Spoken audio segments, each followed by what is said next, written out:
അമ്മേ പരിശുദ്ധ അമ്മേ പരിശുദ്ധമേ, ദൈവമാതാവേ, കൃപാസനത്തിലൂടെ ഞങ്ങൾക്കും ഞങ്ങളുടെ ദേശത്തിനും അമ്മ മധ്യസ്ഥം തേടി തന്ന എല്ലാ അനുഗ്രഹങ്ങൾക്കും കൃപകൾക്കും ഞങ്ങളിപ്പോൾ ഹൃദയം നിറഞ്ഞ നന്ദി പറയുന്നു. അമ്മേ പരിശുദ്ധമേ, ദൈവമാതാവേ, 2004 ഡിസംബർ 7 ഉച്ചകഴിഞ്ഞ് 2:30 കൃപാസനത്തിൽ സംഭവിച്ച അമ്മയുടെ പ്രത്യക്ഷപ്പെടലിനെ കുറിച്ച് തിരുസഭയ്ക്ക് സമർപ്പിച്ചിരിക്കുന്ന പഠനരേഖകളുടെ മേൽ സഭാത്മകമായ പഠനം ആരംഭിക്കുവാൻ ഞങ്ങൾ പ്രാർത്ഥിക്കുന്നു.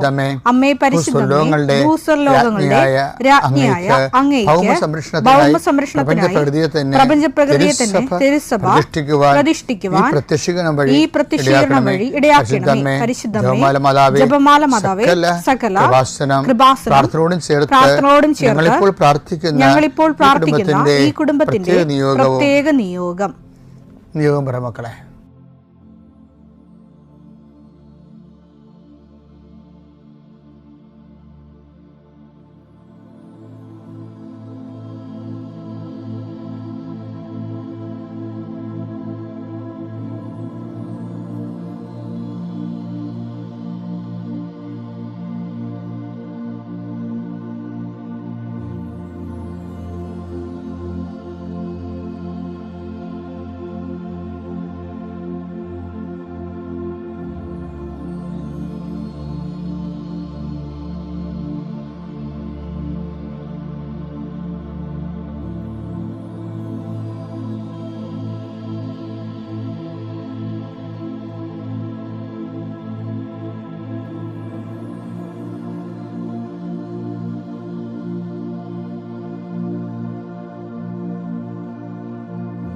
അമ്മയുടെ പ്രത്യക്ഷീകരണത്തിന്റെ ഈ അനുഗ്രഹവേളയിൽ ഞങ്ങൾക്ക് സാധിച്ചു തരുവാൻ കനിയണമേ. ആമേൻ. വിശ്വാസ പ്രമാണം. സർവശക്തനായ പിതാവും ആകാശത്തിന്റെയും ഭൂമിയുടെയും സൃഷ്ടാവുമായ ദൈവത്തിൽ ഞാൻ വിശ്വസിക്കുന്നു. അവിടുത്തെ ഏകപുത്രനും ഞങ്ങളുടെ കർത്താവുമായ ഈശോമിശിഹായിലും ഞാൻ വിശ്വസിക്കുന്നു. ഈ പുത്രൻ പരിശുദ്ധാത്മാവിനാൽ ഗർഭസ്ഥനായി കന്യകാമറിയത്തിൽ നിന്ന് പിറന്ന് പൊന്തിയോസ് പീലാത്തോസിന്റെ കാലത്ത് പീഡകൾ സഹിച്ച് കുരിശിൽ തറയ്ക്കപ്പെട്ട് മരിച്ച് അടക്കപ്പെട്ട് പാതാളങ്ങളിൽ ഇറങ്ങി മരിച്ചവരുടെ ഇടയിൽ നിന്ന് 3-ാം നാൾ ഉയർത്ത് സ്വർഗത്തിലേക്ക് എഴുന്നള്ളി സർവശക്തിയുള്ള പിതാവായ ദൈവത്തിന്റെ വലതുഭാഗത്തിരിക്കുന്നു. അവിടെ നിന്ന് ജീവിക്കുന്നവരെയും മരിച്ചവരെയും വിധിക്കുവാൻ വരുമെന്നും ഞാൻ വിശ്വസിക്കുന്നു. പരിശുദ്ധാത്മാവിലും ഞാൻ വിശ്വസിക്കുന്നു. വിശുദ്ധ കത്തോലിക്കാ സഭയിലും പുണ്യവാന്മാരുടെ ഐക്യത്തിലും പാപങ്ങളുടെ മോചനത്തിലും ശരീരത്തിന്റെ ഉയർപ്പിലും നിത്യമായ ജീവിതത്തിലും ഞാൻ വിശ്വസിക്കുന്നു. ആമേൻ. സുഖസ്ഥനായ ഞങ്ങളുടെ പിതാവേ, അങ്ങയുടെ നാമം പൂജിതമാകണമേ. അങ്ങയുടെ രാജ്യം വരണമേ. അങ്ങയുടെ തിരുമനസ് സ്വർഗത്തിലെ പോലെ ഭൂമിയിലും ആകണമേ. അന്നു വേണ്ടുന്ന ആഹാരം ഇന്ന് ഞങ്ങൾക്ക് തരണമേ. ഞങ്ങളോട് തെറ്റ് ചെയ്യുന്നവരോട് ഞങ്ങൾ ക്ഷമിക്കുന്നത് പോലെ ഞങ്ങളുടെ തെറ്റുകൾ ഞങ്ങളോടും ക്ഷമിക്കണമേ. ഞങ്ങളെ പ്രലോഭനത്തിൽ ഉൾപ്പെടുത്തരുതേ, തിന്മയിൽ ഞങ്ങൾ രക്ഷിക്കണമേ. ആമേൻ. നന്മ നിറഞ്ഞ മറിയമേ, സ്വസ്തി. കർത്താവ് അങ്ങയുടെ കൂടെ സ്ത്രീകളിൽ അങ്ങ് അനുഗ്രഹിക്കപ്പെട്ടവളാകുന്നു. അങ്ങയുടെ ഉദരത്തിൻ ഫലമായി ഈശോ അനുഗ്രഹിക്കപ്പെട്ടവനാകുന്നു. പരിശുദ്ധ മറിയമേ, തമ്പുരാന്റെ അമ്മേ, പാപികളായ ഞങ്ങൾക്ക് വേണ്ടി ഇപ്പോഴും ഞങ്ങളുടെ മരണസമയത്തും തമ്പുരാനോട് അപേക്ഷിക്കണമേ. ആമേൻ. കർത്താവേ, ദൂരദേശങ്ങളിൽ താമസിക്കുന്നവരെ അവരുടെ കുടുംബത്തിലെ സന്ധിക്കാനില്ലാത്ത പ്രായം ചെന്ന മനുഷ്യരെ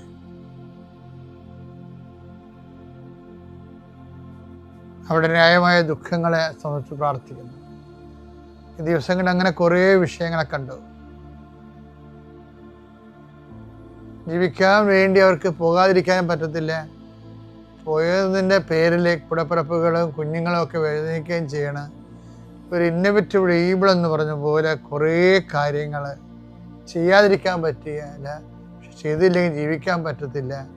അങ്ങനെ ഒരു വല്ലാത്ത അവസ്ഥയിൽ എല്ലാവരെയും സമർപ്പിച്ച് പ്രാർത്ഥിക്കുന്ന കർത്താവേ, ഈശോ കടകമ്പോളങ്ങൾ നടത്തുന്നവരെ, ചെറിയ ചെറിയ വ്യാപാരങ്ങളിലൂടെ കൃഷി, കന്നുകാലി വളർത്തൽ, വലിയ കാർഷിക കടങ്ങളകപ്പെട്ടിരിക്കുന്നവർ, മത്സ്യത്തൊഴിലാളി സഹോദരങ്ങളും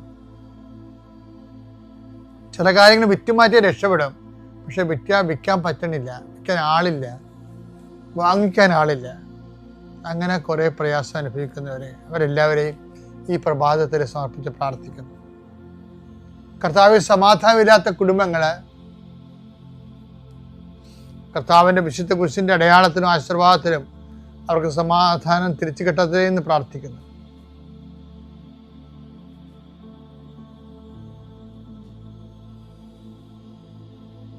എൻ്റെ കർത്താവിൻ്റെ ഉന്നതമായ നാമത്തിൽ കുരിശിൻ്റെ അടയാളം നിങ്ങളെ ആശീർവദിക്കുന്നു. ഭൂമി തരം മാറ്റാൻ ആഗ്രഹിക്കുന്നവരെ, ചെയ്ത് കിട്ടാത്തതിൻ്റെ പേരിൽ വീടോ ലോണോ ഒന്നും ചെയ്യാൻ പറ്റാത്തവരെ, ലോൺ ലഭിക്കാത്തവരെ, വിദ്യാഭ്യാസ ലോൺ ലഭിക്കാത്തവരെ, കടങ്ങൾ പരിഹരിക്കാനാവാത്ത പറ്റാത്ത ഇതെല്ലാം പോംവഴികള്, ജപ്തി നടപടി നേരിടുന്നവരെ, കർത്താവെ അങ്ങ് വിചാരിച്ച് ഇതെല്ലാം പരിഹരിക്കാൻ കഴിയും. കർത്താവെ നിന്റെ ഉന്നതമായ നാമത്തിന് സ്വസ്ഥം ചെയ്യും. കർത്താവെ നിന്റെ വിശുദ്ധ പൗരോഹിത്യത്തെ മഹത്വപ്പെടുത്തണമേ എന്ന് പ്രാർത്ഥിക്കുന്നു. ടെസ്റ്റും ഇന്റർവ്യൂ എഴുതിയിട്ടുള്ളവരെ, റിസൾട്ട് പ്രതീക്ഷിക്കുന്നവരെ, നൈപുണ്യ പരീക്ഷകള്, യോഗ്യതാ പരീക്ഷകള്, അതിൻ്റെ റിസൾട്ട് കിട്ടിയിട്ട് വേണം അടുത്ത കാര്യങ്ങൾ നിർവഹിക്കാൻ വേണ്ടി. റിസൾട്ട് വരുന്നുമില്ല, ഒരു കാര്യം ചെയ്യാനും പറ്റണില്ല, ജീവിതം സ്റ്റക്കായിപ്പോയവരെ കർത്താവിൻ്റെ നാമത്തിൽ ഈ ആഴ്ചകളിലെ അതിന് സമാധാനം ഉണ്ടാകുന്നതിന് വേണ്ടി പരിശുദ്ധമ ദേവമാതാവിനെ ഏൽപ്പിക്കുന്നു. അശ്വത്ഥയിൽ കിടക്കുന്നവരെ, മരുന്നിൽ കഴിച്ചിട്ട് മരുന്ന് മാറി കഴിച്ചിട്ടും രോഗം എന്താണെന്ന് കണ്ടുപിടിക്കാൻ പറ്റാത്തവരിൽ ശരീരം റെസ്പോണ്ട് ചെയ്യാത്ത അവസ്ഥകളിൽ നീണ്ടു പോകുന്ന നീറലുകൾ കർത്താവിൻ്റെ നാമത്തിൽ സൗഖ്യപ്പെടുത്തുന്നു. 72 മണിക്കൂറിനുള്ളിൽ നീ യേശുവിൻ്റെ നാമത്തിൽ എഴുന്നേറ്റ് നിന്റെ ഭവനത്തിലേക്ക് തിരിച്ചു പോകാൻ പരിശുദ്ധമ കൃപാസനത്താൽ ജീവനോടെ പ്രത്യക്ഷപ്പെട്ട പരിശുദ്ധമ്മയുടെ മധ്യസ്ഥത്തിൽ യേശുനാമത്തിൽ നീ സൗഖ്യം പ്രാപിക്കട്ടെ. നിത്യം പിതാപുത്രനും പരിശുദ്ധാനുമായ സ്ഥലത്തിലെ നയിക്കും. ആമേൻ. എൻ്റെ പ്രിയപ്പെട്ടവരെ, നമുക്ക് ലോകത്തിൽ ഞാനെപ്പോഴും വിഷയങ്ങളെ രണ്ടായിട്ട് തിരിക്കുന്നത് നിങ്ങൾ ശ്രദ്ധിച്ച് കാണുമായിരിക്കും. ഈ സന്തോഷത്തിൻ്റെ കാര്യത്തിലും ഇത് ഓക്കെയാണ്. അതായത് നമ്മുടെ സന്തോഷങ്ങൾക്ക് ആസ്പദങ്ങൾ വേണം, പലപ്പോഴും അതിൻ്റെ മെറ്റീരിയലായിട്ടുള്ള എന്തെങ്കിലും അടിത്തറ വേണം. അതായത് നമ്മുടെ സന്തോഷങ്ങളെ ജഡബദ്ധമാണ്, അതേസമയം തന്നെ ജഡമുക്തമായ ഒരു സന്തോഷമുണ്ട്. അതിന് നമ്മൾ സൂക്ഷ്മ സന്തോഷം എന്ന് പറയും. ആത്മീയ സന്തോഷം പലപ്പോഴും സൂക്ഷ്മ സന്തോഷമാണ്. നമ്മൾ അനുഭവിക്കുന്ന സന്തോഷം പലപ്പോഴും സൂക്ഷ്മ സന്തോഷമല്ല, ജഡീയ സന്തോഷമാണ്. ആ ദൈവദാനമായിട്ട് നമ്മൾ തെറ്റിദ്ധരിക്കുന്നതാണ്. ദൈവദാനമാകുന്ന സന്തോഷം എന്ന് പറയുന്നത്, ഇപ്പം ഉദാഹരണത്തിന് സങ്കീർത്തനം 4:7 എടുത്തേ. ധാന്യത്തിന്റെയും വീഞ്ഞിന്റെയും സമൃദ്ധിയിൽ, ധാന്യത്തിന്റെയും വീഞ്ഞിന്റെയും സമൃദ്ധിയിൽ അവർക്കുണ്ടായതിലേറെ ആനന്ദം എന്റെ ഹൃദയത്തിൽ അങ്ങ് നിക്ഷേപിച്ചിരിക്കുന്നു. ധാന്യം, വീഞ്ഞ്, ജോലി, വിവാഹം, മക്കള്, ഇങ്ങനെ മെറ്റീരിയലായിട്ടുള്ള ആ വിഷയങ്ങളിൽ നമുക്ക് സ്വാഭാവികമായിട്ട് സന്തോഷം ഉണ്ടാകും, അല്ലേ? ആനന്ദം ഉണ്ടാകും. പക്ഷെ അപ്പോഴ് ആ മെറ്റീരിയലായിട്ടുള്ള കാര്യങ്ങൾ ഉണ്ടായാൽ മാത്രമേ നമുക്ക് ആ മേഖലയിൽ ആനന്ദം ഉണ്ടാകത്തുള്ളൂ. അതാണ് ആസ്പദങ്ങൾ എന്ന് പറയുന്നത്, അടിത്തറകൾ. ഈ ദൈവത്തിൽ നമുക്ക് ലഭിക്കേണ്ടതിന് ഇങ്ങനെ ഒരു ഭൗതിക സാഹചര്യങ്ങളില്ലെങ്കിലും ദൈവത്തിന് നമ്മുടെ ഹൃദയത്തെ സന്തോഷിപ്പിക്കാൻ കഴിയും. അപ്പം നമ്മളെ സംബന്ധിച്ചിടത്തോളം ഒരു യഥാർത്ഥ സന്തോഷത്തിലേക്കുള്ള യാത്രയിൽ നമ്മൾ ലക്ഷ്യം വെക്കേണ്ടത് ദൈവത്തെ തന്നെയാണ്. ദൈവവചനങ്ങളനുസരിച്ചും പരമാവധി ദൈവവചനം അനുസരിച്ചുകൊണ്ടും ദൈവത്തെ മഹത്വപ്പെടുത്തിക്കൊണ്ടുമൊക്കെ നമ്മൾ ജീവിക്കാൻ തുടങ്ങുമ്പോൾ അഭൗമമായ ഒരു തേജസ് എന്ന് പറഞ്ഞ പോലെ ഒരു സന്തോഷം നമ്മുടെ ഹൃദയത്തെ ഇങ്ങനെ വെച്ച് കഴിഞ്ഞാൽ ചില മനുഷ്യർ ചില കാര്യങ്ങൾക്ക് വല്ലാതെ വേദനിക്കുകയും ആത്മഹത്യ ചെയ്യുന്ന പോലെയുള്ള പരാക്രമങ്ങൾ കാണിക്കുമ്പോൾ നമ്മളതൊന്നും നോക്കാതൊന്നും തോന്നത്തില്ല. കഥയില്ലെന്ന് പറയും, കഥയില്ലായ്മ തോന്നും. ജീവിതത്തിൻ്റെ കഥയില്ലായ്മകൾ ജീവിതത്തിനെ കുറിച്ച് കഥാപൂർണമായിട്ട് നമ്മൾ ചിന്തിക്കുന്ന പോലെ തന്നെ എൻ്റെ ഒരു കുറേ കഥയില്ലായ്മകളുണ്ട്. ശരിക്കും കഥയില്ലായ്മകൾ, ജീവിതത്തിൻ്റെ കഥയില്ലായ്മകളാണ്. ഇപ്പം ഞാൻ ചില സമയത്തൊക്കെ ഓർക്കുകയും ചില ആൾക്കാരുമായിട്ടൊക്കെ ഇപ്പോൾ ഞാനാണെങ്കിൽ പെട്ടെന്ന് ഒരു ക്ഷിപ്രകോപമുള്ള ആളാണ്. പെട്ടെന്ന് പോകും, ഞാനത് റെക്ടിഫൈ ചെയ്യും, അല്ലെങ്കിൽ ഞാൻ തന്നെ അങ്ങോട്ട് എളുപ്പപ്പെട്ട് ക്ഷമ ചോദിക്കും, അതെല്ലാം റെക്ടിഫൈ ചെയ്യും. പക്ഷെ പെട്ടെന്ന് എനിക്കൊരു വിഷയം കണ്ടാൽ അതിൻ്റെ ഞാൻ എന്ത് സംഭവിച്ചതെന്നല്ല എൻ്റെ മനസ്സ് റീഡ് ചെയ്യണത്, എന്തുകൊണ്ട് സംഭവിച്ചതെന്നാണ് മനസ്സ് റീഡ് ചെയ്യണത്. അത് കാരണം അതിൻ്റെ റൂട്ട് കോസ് പലപ്പോഴും വളരെ മോശമായ രൂപികളിൽ നിന്നായിരിക്കും മറ്റുള്ളവർ അങ്ങനെ ചെയ്യണത്. അത് കാരണം ഞാൻ അവരെ പരസ്യമായിട്ട് ചിലപ്പോൾ ശാസിക്കും. പിന്നെ അവരും ഞാനുമായിട്ടൊക്കെ ചിലപ്പോൾ ബോൾത്താക്കം ഉണ്ടാവും, ചില വിഷയമൊക്കെ ഉണ്ടാവും. അപ്പം നമുക്ക് കുറച്ച് വിഷമം തോന്നും, അത് വേണ്ടായിരുന്നു, ഒഴിവാക്കാമായിരുന്നു പറഞ്ഞാലും ചിലപ്പോൾ കർത്താവിന് വേണ്ടി നമ്മൾ ചെയ്യേണ്ടി വരും ആ കാര്യങ്ങളൊക്കെ. അങ്ങനെ ചെയ്തില്ല എന്നുണ്ടെങ്കിൽ നമ്മളൊരു ഉത്തരവാദിത്വത്തോടെ ഒരു വിഷയം മുന്നോട്ട് കൊണ്ടുപോകാൻ എല്ലാവരും ചെയ്യണത് ശരിയാണ്, എല്ലാവരും തോളൊക്കെ ആയിട്ട് മനുഷ്യരുടെ പ്രീതിക്ക് ഒന്നാം സ്ഥാനം കൊടുത്തുകൊണ്ട് പോകുമ്പോൾ ദൈവം ഏൽപ്പിച്ച ജോലി വഴിക്ക് കടന്നു പോകും. അപ്പം അതുകൊണ്ട് ചില സമയത്തൊക്കെ നമ്മൾ ചൂടാണ്ടി വരും. പക്ഷേ അങ്ങനെയല്ല പ്രശ്നം, അവിടെ അല്ല പ്രശ്നം. അതായത് ഇങ്ങനെയൊക്കെ നമ്മൾ ചില സമയത്തൊക്കെ മനുഷ്യന്മാരൊക്കെ ഇട്ട് ഒരു അകൽച്ച വന്നാലും ഇത് ചിലപ്പോൾ നമ്മുടെ ഹൃദയത്തെ ഒന്നും അത് ലോങ് ടേണിൽ ബാധിക്കത്തില്ല. എന്താ കാരണം വെച്ച് കഴിഞ്ഞാൽ അവിടെയൊക്കെ ഒരു ആന്തരികമായ നമുക്കൊരു ദൈവം ഒരു പ്രൊട്ടക്ഷൻ നമുക്ക് തരുന്ന പോലെ തോന്നും. അപ്പം ചില വിഷയങ്ങൾ പോലും നമ്മൾക്ക് ആഘാതം ആണെന്ന് കണ്ടാൽ ദൈവം ആ വിഷയത്തിൽ നിന്നും ആ ദിവസത്തിന് നമ്മൾ അവിടെ നിന്നൊക്കെ അടുത്ത് ദൈവം മാറ്റിക്കളയും. നമ്മൾ ആ ദിവസം അവിടെ ഉണ്ടായിരുന്നെങ്കിൽ അത് വലിയ വിസ്ഫോടനാത്മകമായ സാഹചര്യമാകുമായിരുന്നു.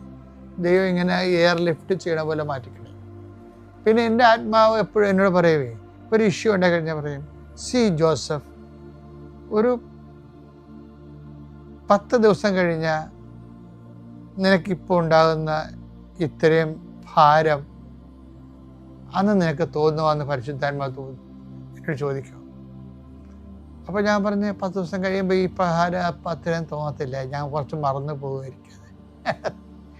അപ്പോൾ പിന്നെ ചോദിക്കും, ഒരു 100 ദിവസം കഴിഞ്ഞാൽ 100 ദിവസം കഴിഞ്ഞാൽ ഞാൻ പിന്നെ ഓർക്കത്ത് കൂടിയില്ല, അങ്ങനെ സംഭവം. അപ്പം പിന്നെ ഇപ്പം അങ്ങനെ ആകാൻ പാടില്ലെന്നിരിക്കും. അതാണ് അത്. പരിശുദ്ധാത്മാവ് ഉണ്ടെങ്കിൽ ഈശോ എന്താ പറഞ്ഞറിയാമോ, അവനെല്ലാം പഠിപ്പിക്കുമെന്ന് പറഞ്ഞില്ലേ, യോഹന്നാൻ 14:26.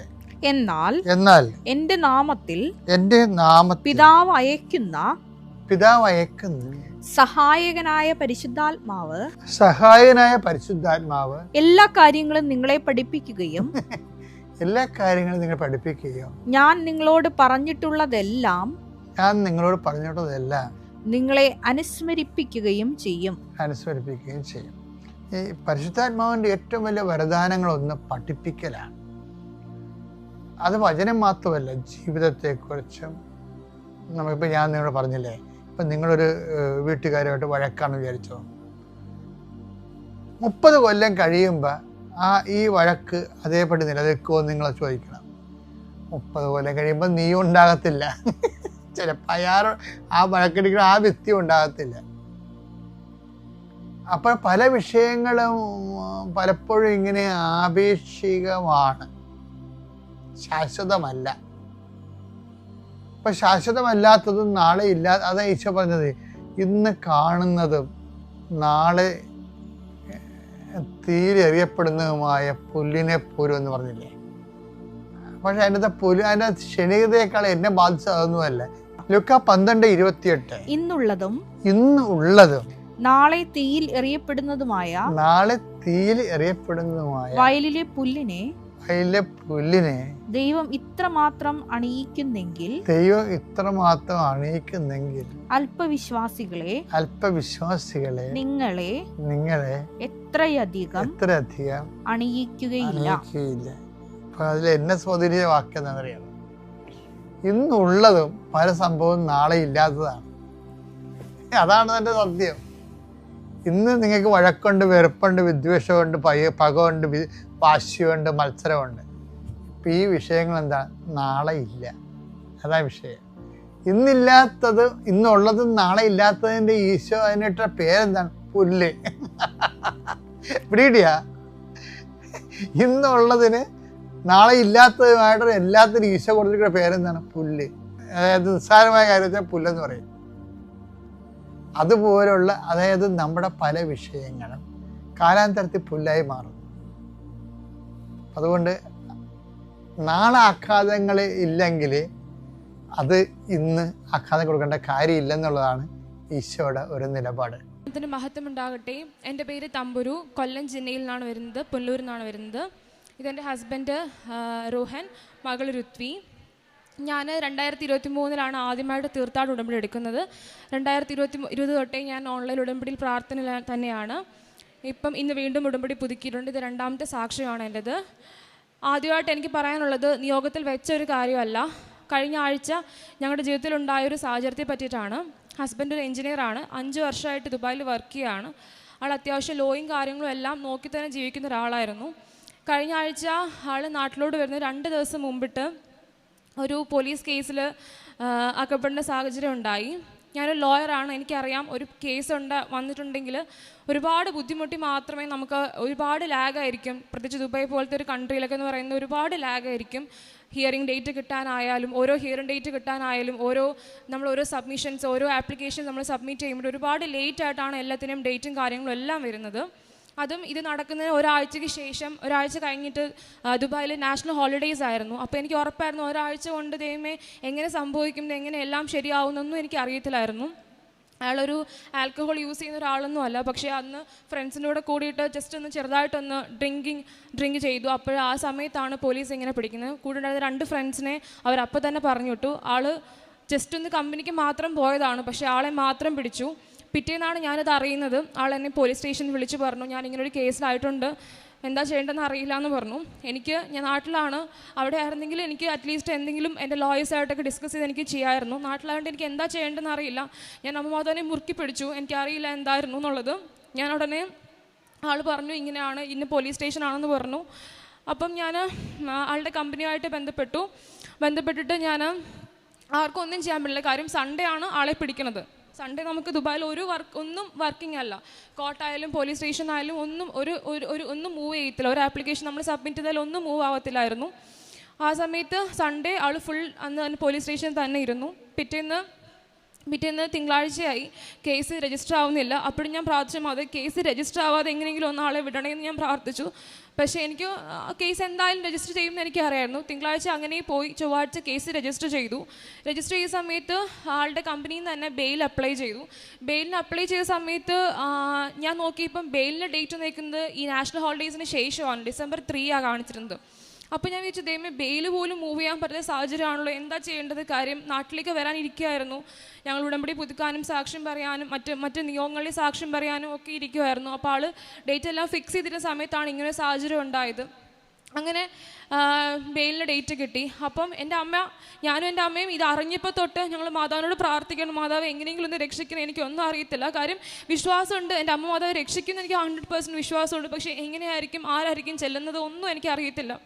അങ്ങനെ എൻ്റെ അമ്മ എൻ്റെ അടുത്ത് പറഞ്ഞു, തമ്പുരു നിനക്ക് മാതാവ് ബെയിലിൻ്റെ ഡേറ്റ് നീ നോക്കണ്ട, നിനക്ക് ചിലപ്പം ഹിയറിങ്ങിൻ്റെ ഡേറ്റും ജഡ്ജ്മെൻറ്റും പെട്ടെന്ന് തന്നെ കിട്ടുമെന്ന് എൻ്റെ അടുത്തൊരു വാക്ക് പറഞ്ഞു. പക്ഷെ ഞാനത് അമ്മ പറഞ്ഞപ്പോഴും ഞാൻ ഇത് വെറുതെ ആയിരിക്കും. കാര്യം എനിക്കറിയാം, ഒരു ലോയർ എന്ന നിലയിൽ എനിക്കറിയാം ഒരിക്കലും ഹിയറിംഗ് ഡേറ്റ് രജിസ്റ്റർ ചെയ്യുന്നതിൻ്റെ പിറ്റേന്ന് കിട്ടാൻ ചാൻസ് വളരെ കുറവാണ്. ഒരിക്കലും കിട്ടത്തില്ല. നമ്മൾ ഇന്ന് അപ്ലൈ ചെയ്ത് ചിലപ്പോൾ അടുത്ത ആഴ്ച ആയിരിക്കും നമുക്ക് ഡേറ്റ് കിട്ടുന്നത്, അല്ലെങ്കിൽ അതിൻ്റെ അടുത്ത ആഴ്ച ആയിരിക്കും ഡേറ്റ് കിട്ടുന്നത്. ഇത് എന്നാണോ കേസ് രജിസ്റ്റർ ചെയ്യുന്നതിൻ്റെ തൊട്ടടുത്ത ദിവസം തന്നെ ഹിയറിംഗ് ഡേറ്റ് കിട്ടി. ആളിനെ വിളിച്ച് പോലീസ് സ്റ്റേഷനിൽ എനിക്ക് വിളിക്കാനൊരു സാഹചര്യം ഉണ്ടായിരുന്നു. ആളിനെ വിളിച്ച് പറഞ്ഞു നമ്മുടെ ഹിയറിംഗ് കഴിഞ്ഞെന്ന് പറഞ്ഞു. അപ്പോൾ ഞാൻ പറഞ്ഞു ഓക്കെ, നമുക്ക് ജഡ്ജ്മെൻറ്റ് വെയിറ്റ് ചെയ്യാമെന്ന് പറഞ്ഞു. പക്ഷേ അപ്പോഴും ഒരുപാട് തടസ്സങ്ങളായിരുന്നു. പേയ്മെൻറ്റ് അടയ്ക്കാൻ പറ്റുന്നില്ല. കാര്യം ചെറിയൊരു ഫൈൻ വന്നു. അപ്പോഴും ജഡ്ജ്മെൻറ്റ് ലേറ്റായി. അപ്പം ജഡ്ജ്മെൻറ്റ് വന്നു എന്ന് അവിടെ കമ്പനി ത്രൂ അറിഞ്ഞപ്പോഴത്തേക്കും ജഡ്ജ്മെൻറ്റ് കണ്ടു. പക്ഷേ ജഡ്ജ്മെൻറ്റ് കറക്റ്റായിട്ട് എൻ്റെ കോപ്പി വന്നിട്ടില്ല. അപ്പോൾ കോപ്പി വന്നിട്ട് നമുക്കൊന്നും ചെയ്യാൻ പറ്റില്ല. ജസ്റ്റ് ആളുടെ ഒരു ഓഫീസിലെ ഒരു ജസ്റ്റ് ഒരു ആൾ വഴിയിട്ട് പോലീസ് അന്വേഷിപ്പം പറഞ്ഞതാണ് ജസ്റ്റ് ഒരു ജഡ്ജ്മെൻറ്റ് എന്താണെന്ന് മാത്രമേ പറഞ്ഞുള്ളൂ. അതിൻ്റെ കോപ്പിയോ കാര്യങ്ങളൊന്നും നമുക്ക് കിട്ടിയില്ല. അപ്പോൾ കോപ്പി കിട്ടിയില്ല, നമുക്ക് പേയ്മെൻറ്റ് അടയ്ക്കാനോ കാര്യങ്ങളൊക്കെ ഭയങ്കരമായിട്ടും ബുദ്ധിമുട്ടായിരുന്നു. അങ്ങനെ ലാസ്റ്റ് ഇതിനൊക്കെ മുമ്പിട്ട് ആളെ പിടിച്ചതിൻ്റെ തൊട്ട് പിറ്റേ ദിവസം രാവിലെ ഞാൻ മനസ്സ് അത്രത്തോളം വിഷമിക്കുന്ന സമയത്ത് ഞാൻ തിങ്കളാഴ്ച രാവിലെ ഞാനിങ്ങനെ യൂട്യൂബിൽ കയറി ഇവിടുത്തെ ധ്യാനം കൂടാം, ഇവിടുത്തെ പ്രെയർ കൂടാമെന്ന് പറഞ്ഞ് ഇങ്ങനെ കയറി. ഇപ്പം ജോമോൾ ടെസ്റ്റിൻ്റെ ഒരു പ്രെയർ ഇങ്ങനെ കണ്ടപ്പം അതിനകത്തൊരു വചനം എനിക്ക് കിട്ടി. പുറപ്പാട് 33:17, നീ ആവശ്യപ്പെട്ട ഈ കാര്യവും ഞാൻ ചെയ്തു തരും, എന്തെന്നാൽ നീ എൻ്റെ പ്രീതി നേടിയിരിക്കുന്നു, എനിക്ക് നന്നായി അറിയാം. അപ്പം ഈ വചനം വെച്ചിട്ടാണ് ഞാൻ ഫുൾ പ്രാർത്ഥിച്ചുകൊണ്ടിരുന്നത്. ഫുൾ എഴുതി ഞാൻ 100 വട്ടം ഇതിനെ എഴുതിയൊക്കെ ചെയ്തു. ഞാൻ പ്രാർത്ഥിച്ചുകൊണ്ടിരുന്നു. ഞാൻ തേഴ്സ്ഡേ ആയപ്പം ഞാൻ ഈ വചനം വാട്സപ്പിൽ സ്റ്റാറ്റസ് ഇട്ടു, ഞാൻ എഴുതിയിട്ടു, ഈ സെയിം വചനം ഇട്ടു. ഞാൻ നോക്കി അപ്പം വെള്ളിയാഴ്ചയായി, ഇനി ഒരു ദിവസം കഴിഞ്ഞാൽ നാഷണൽ ഹോളിഡേ സ്റ്റാർട്ട് ചെയ്യാൻ പോവാണ്. ആൾക്ക് ഇറങ്ങാൻ പറ്റുമോ ഇല്ലെന്ന് ഒരു ഇതുമില്ല.